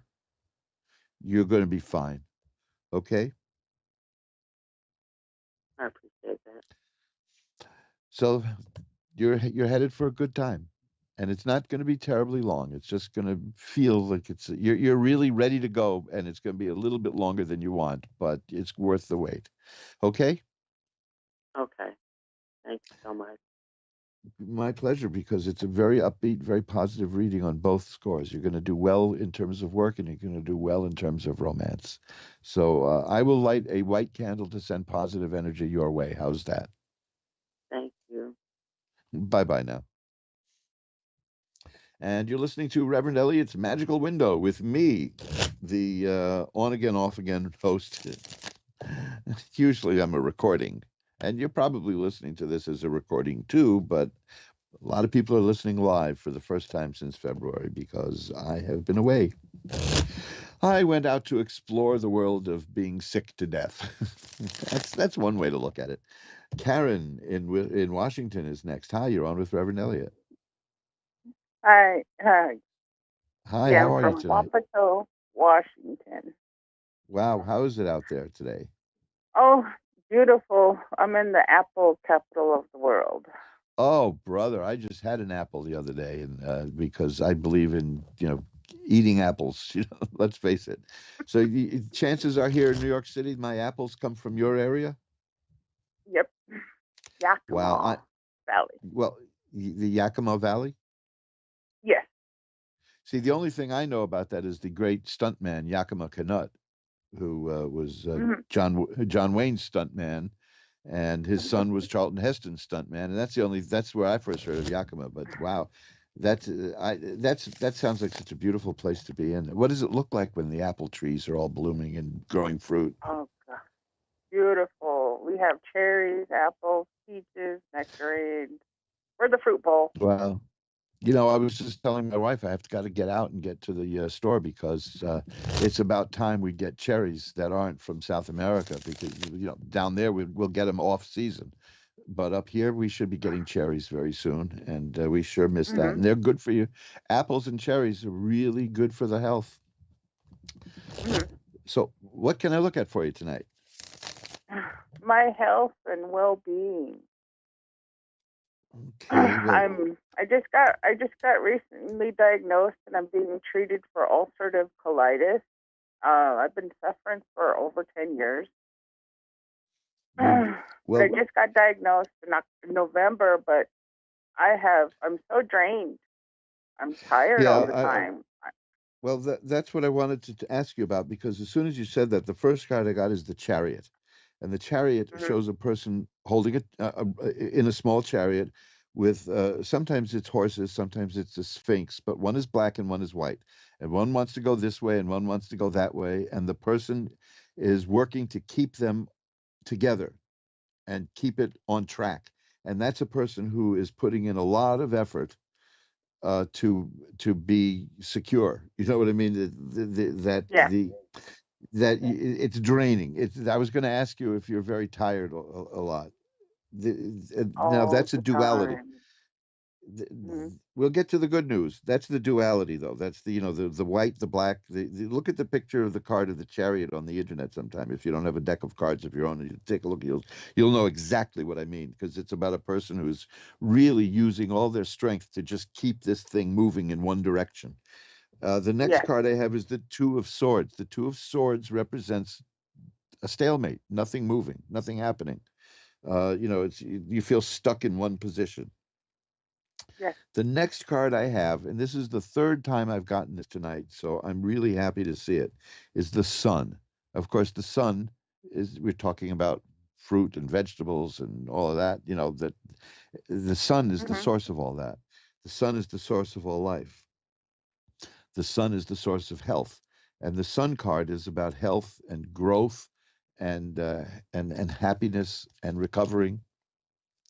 So it seems to me that that's in your future, because the next card, this is a very dull, happy reading here, right? Is the World. The card of the World means assured success. So it's telling me that you're working really hard to make it better, to get through it. I really understand what you're going through from personal experience myself. And because don't even get me started with the health problems but sometimes you feel like you are holding wild horses and trying to keep them in one direction, and that's almost not a metaphor. That's almost how it really feels.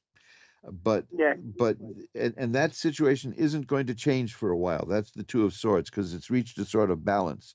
But then healing comes in the Sun, and then the World, which is assured success. So I think that from these cards, I'm seeing that the situation is going to break your way. If you can just hang in there, because it's very good. It's just so the effort is tremendous, and I know that every day it feels like you're running a race, but that's not going to last. Let me see if I get one more card. The Emperor. You're going to be empowered. You are going to be empowered. And there's the Eight of Cups, which means that you're going to leave the bad stuff behind you. So yes, your future is good. The problem is your present is not. But the outcome is going to be good. Just get through, do what you need to do with your medical team and get through the present, because one day it will be the future, and you'll do well. I've got the Fool here. The Fool is the card of the beloved of God. The Gypsies, the Romani people, believe that the person who gets if there were any negative cards in this reading, that will cancel them. See, that's you have divine power and divine protection. So keep that in mind. Seriously, that you've gotten this far, and you're right on the brink of a breakthrough. That's the Sun card. So hang in there, okay? Okay. Okay. So I also, as I mentioned to the previous caller, at the end of the show, I will light a white candle to send positive energy your way. How's that? Thank you. My pleasure. Best of luck to you. And I'm never going to look at an apple or a cherry again without thinking of you. Isn't that, I seriously, I mean it. And I truly appreciate that. Thank you Bye very bye. much. Bye bye now. And hey, look at that. We passed the halfway mark, and that's because I spent time babbling at the beginning. So let's unbabble now a little bit and go right down to the next reading, which is Sarah in Montana. Hi, Sarah. You're on with Reverend Elliot. Hello. Hi, Sarah. How are you tonight? I'm great. And yourself? Well, I'm much better than I have been in the last, like I said, I've been out for 2 months with a flu, but here I am. Oh. My nose is a little bit clogged, but I'm okay. Oh man. Well, So, I'm glad to hear that.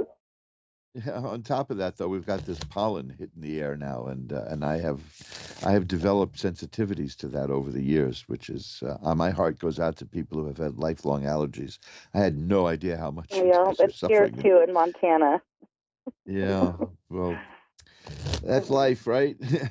that's. Yeah. Sometimes I wonder if humans are an invasive species, but here we are. So what can I look at for you? Here we are. Yeah. I just am wondering, I'm kind of at a crossroads in my career. Okay. Well, let's see what I've got here. Well, that's good. This is interesting stuff. The Four of Cups is here. That's an interesting card. That's telling me that there's going to be an opportunity coming your way. You just don't see it yet. But Okay. something is happening. This is a person is looking and thinking and pondering 3 cups, and there's a little cloud off to the side in most of the decks, and a hand is coming out and holding and offering a new cup. So there's something is coming your way. It hasn't made itself clear yet. The Ace of Swords is here, and that's important because this is telling me that you are developing new ways of thinking and new ways of seeing the world and seeing yourself. Is that correct? Yes. So that's a tough time. Absolutely. One of the ways that we can tell, unfortunately, that we are changing is we start losing friends. What happened to you? You're not the way you used to be. So that's Right. well, of course you're not. Because you're changing, but it'll be okay. It will be okay because I see after that the Six of Coins, which is a card of philanthropy in its broadest sense, but it's a card of money coming your way, which tells me that you're going to figure out what to do career-wise to enhance your income. And you're going to be good at it because the next card is the Ten of Cups, which is about a happy home and great success and joy. And here's another insight, which I think I really am happy to see, is the Empress. The Empress is a person who can make things grow and make things combined with an imagination, the ability to make these things happen. The imagination meaning your new way of thinking, that your mind is growing, but you could translate that into action, and you can make things happen. This is why the Empress card, the woman in the card, is always surrounded by fruit and vegetables and wheat and things like that, because this person can make things grow. So you are definitely your mind is expanding for the better. You're doing okay. There's an offer that's coming your way that you don't even know what it is yet. So you don't have to knock yourself out trying to figure it out. Oh, you'll know it when when it comes your way. You'll know. I've been presented with an opportunity, and I've been a little hesitant to accept it because I don't know. It's jumping into something that I don't know if I am capable of doing it. I would pretty much be carrying a company. Wow. But I know a lot of people love me, and I'm well loved, but also it worries me as well. Well, I haven't made the. I understand because it's there was a time, and this cost me a friend, like I was saying about changing, when I was offered the chance to write a show for Broadway, which got very close to Broadway, but unfortunately didn't work. But I was That's hired very cool, though. I was hired to write it. And of course, I had no playwriting experience other than I had done some sketches for some shows that were produced here and there and had some minor stuff produced. But my wife and I had a friend who majored in theater, and he was very upset. Well, why'd they pick you? What makes you think you can do the job? See, now that was the question. Why did I think I could do the job? And my answer to him is, this is what I'll tell you. And I tell this in similar situations. I think it applies. It's not my job to know if I can do the job or not. It's their job. They're the professionals, and they think I can do the job. So if they think I can do the job, who am I to question their wisdom? You know, so I took the job. What can I tell you? You know, and I mean, I still own the show to this day, but no, you know, I don't think anything's ever going to come of it. But it was a blast. I had a great time. I met a lot of interesting people, and That yet, sounds like a blast. and yet there was always this question: why did he pick me? Well, he picked me because he saw something I had written. And it didn't hurt that the Daily News, which is the largest circulation paper here, had written an article about the show that I had written once before, but that was just like a one-man monologue thing. So you see what I'm saying is the point is, yeah, you don't know if you can do it or not, but the people who offered it to you, it's their job to know who can do it. So maybe they know something about you that you don't, right? It's worth a shot. True. But there's That's very also like true. there is another, like I said, I'm getting signs of another opportunity coming your way. Now that doesn't mean hold off on the other thing, because I would never ever substitute the card's judgment for your own. Just beware that there's something else cooking, and keep your antenna out, because you're going to have choices, and you're going to do well. It's you're growing and changing, and that's a scary thing. And a lot of people can't do that. A lot of people won't do that. And sometimes sometimes in life it pays to just throw your oars overboard and see where the canoe goes, right? But you're in a good position. You're doing really well. Here's the Knight of Swords, man. That is another good one. The Ace of Swords and the Knight of Swords, all about new activity in the mind. So you're growing. If you feel that you are, the cards are confirming that is what's going on. Oh yeah, for sure. I'm growing in every way, you know, spiritually and just every way in my life that you can imagine. It's Feels definitely good. progressing Feels good. and it feels Powerful, good. isn't At times it's scary, but it's very powerful, and it is a little scary, but sometimes I just try to ignore it and just go do whatever I want, and then other times I'm like, oh my gosh, I can't ignore this. I got to do something, you know. I know, and I think we're all neurotic creatures anyway, you know, because I don't want to go into this now, only because I will talk for 5 hours if we do this, but I believe that thinking is overrated. So that's one of the reasons I'm attracted to tarot, because it cuts through the thinking and it shows us things and lets us see it. But yet, on the other hand, we have to interpret the cards, and that requires thought. So everything is a paradox. I just think that I happen to believe, in this short summary, is that everything wrong in the world today began with somebody saying, "Hey, I got a great idea to make things better," you know, and you know, there it is. I mean, like, who knew when they were warned, actually. People were warned when they decided to put windmills out over the ocean in New Jersey, and now loads of whales are washing up dead, and they were told that would happen. Ooh. They were told, don't do that. You're going to mess up the whales because of the vibrations and the sound. So no, you know, it's just I just say that thinking is overrated, but we can't help it. We're creatures who think and talk, you know. So the thing is to moderate it a bit, and things like tarot. Wow, I'm pausing because I just wanted to pull one more card for you, and this is a spectacular card. But things like tarot get us through the mental chatter and get us right to the heart of the matter. Now, this is a card that indicates that one period of your life is about to end and a new one begin. You know, that's probably what you want, right? Yeah, absolutely. Well, that's what it's a card that scares people because of bad horror movies, but it's not a scary card. It's the death card. And the death card has a sunrise in it. The sunrise indicates that this is the end of one period in your life and the beginning of another one.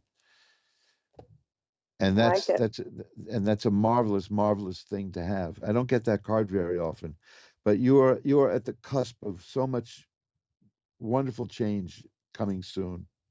So this is a very good time for you. Trust Thank yourself. you very, very much. I appreciate it. You got yourself this far. You're going to get yourself further too. My pleasure. Absolutely. Thanks for calling. Bye-bye now. Yes, thank you. Bye-bye. Hi. Let's see if we can get another one in there because, gosh, I'm having a great time reading here, which is I've been so isolated from humanity for 2 months that this just feels great. We're going to Kristen in Islip next. Yes. Hi, how are you? Oh, hi. How are you doing, Kristen? Hi. I'm good. Oh, Thank you're you. a neighbor. Out in Islip, New York. You're a neighbor. I'm just off Times Square here in Manhattan. Oh, okay. Just a short little train right away. Yeah. So well, if we survive it, the way things are going in New York these days. Yeah. But, Yeah. it's really not that bad. I look at other cities and I see that, we're not. I know they say New York is the safest city, a big city in the country, but it isn't actually. The stats show quite otherwise. But we're not as agree. bad either. Yes. We're slam in the middle there. So anyway, what can I look Yes. at for you tonight? I was hoping to maybe connect with my mom if possible. Okay, I'm assuming that she's passed. Yes. Okay, is that recent? It's been 5 years, 5.5 years. Okay, that's in the scheme of things, that's nothing, right? Let's see. Feels like forever, but yes. Yeah, well, that's this is just something I never did before. I got into doing tarot on Ask One Radio. I never thought of doing that kind of a reading, and I figured, why not? Let's give it a try. And I've had wonderful results with it, and I can tell you that they're almost all. I always get the same thing, which Really? is sadness followed by happiness. And I try to Yes, look for yes. direct messages, but there are a few cards that I look for to see if I'm actually getting a message. Like obviously the death card or the judgment. Well, here's the judgment card. I was just saying the judgment card. Now I've got that because because pictorially it shows a resurrection. The angel blowing a horn and the souls coming up out of the grave. So let's say that is verification that we are going to make contact. Okay, great. And I'll shuffle them again. And But she was saying that she was being judgmental of me.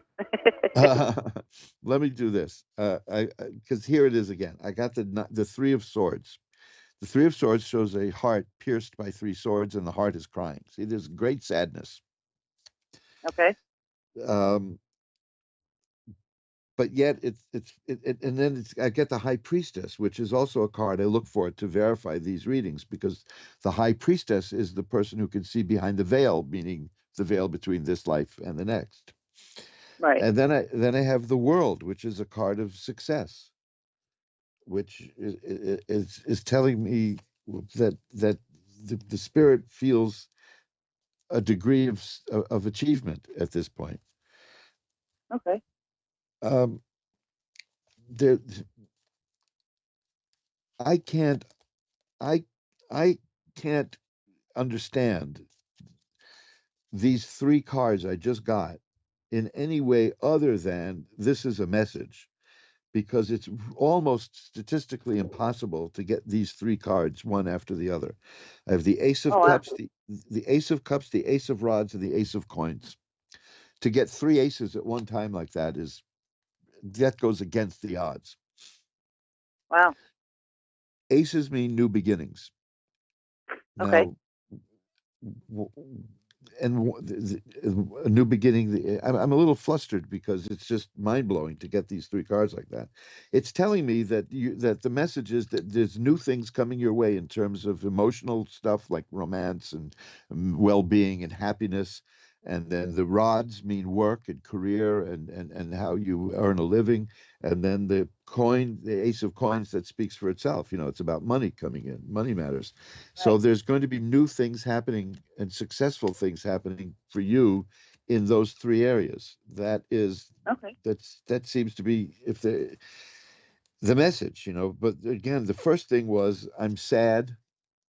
And then the second one was the card of success, and yet I've gotten through this all right.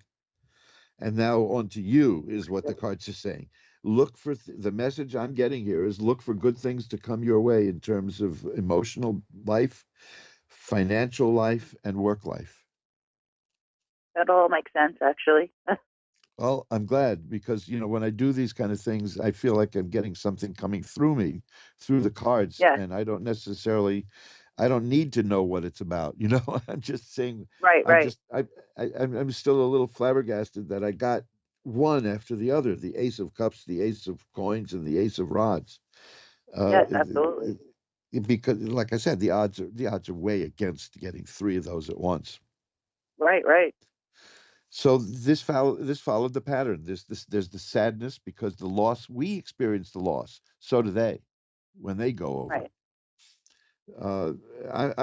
Look, I hope to stick around as long as I can, but I'm really curious about what happens. And of course, you can read Omar Khayyam. The only way to know is to go.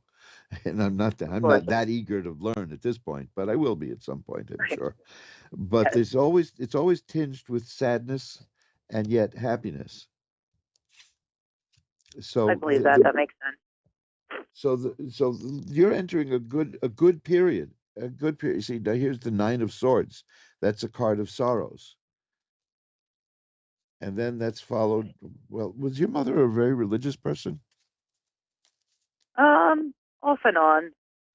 Because I have the Hierophant here, which is a card of religious authority. So who knows? Maybe the spirit is learning about these things.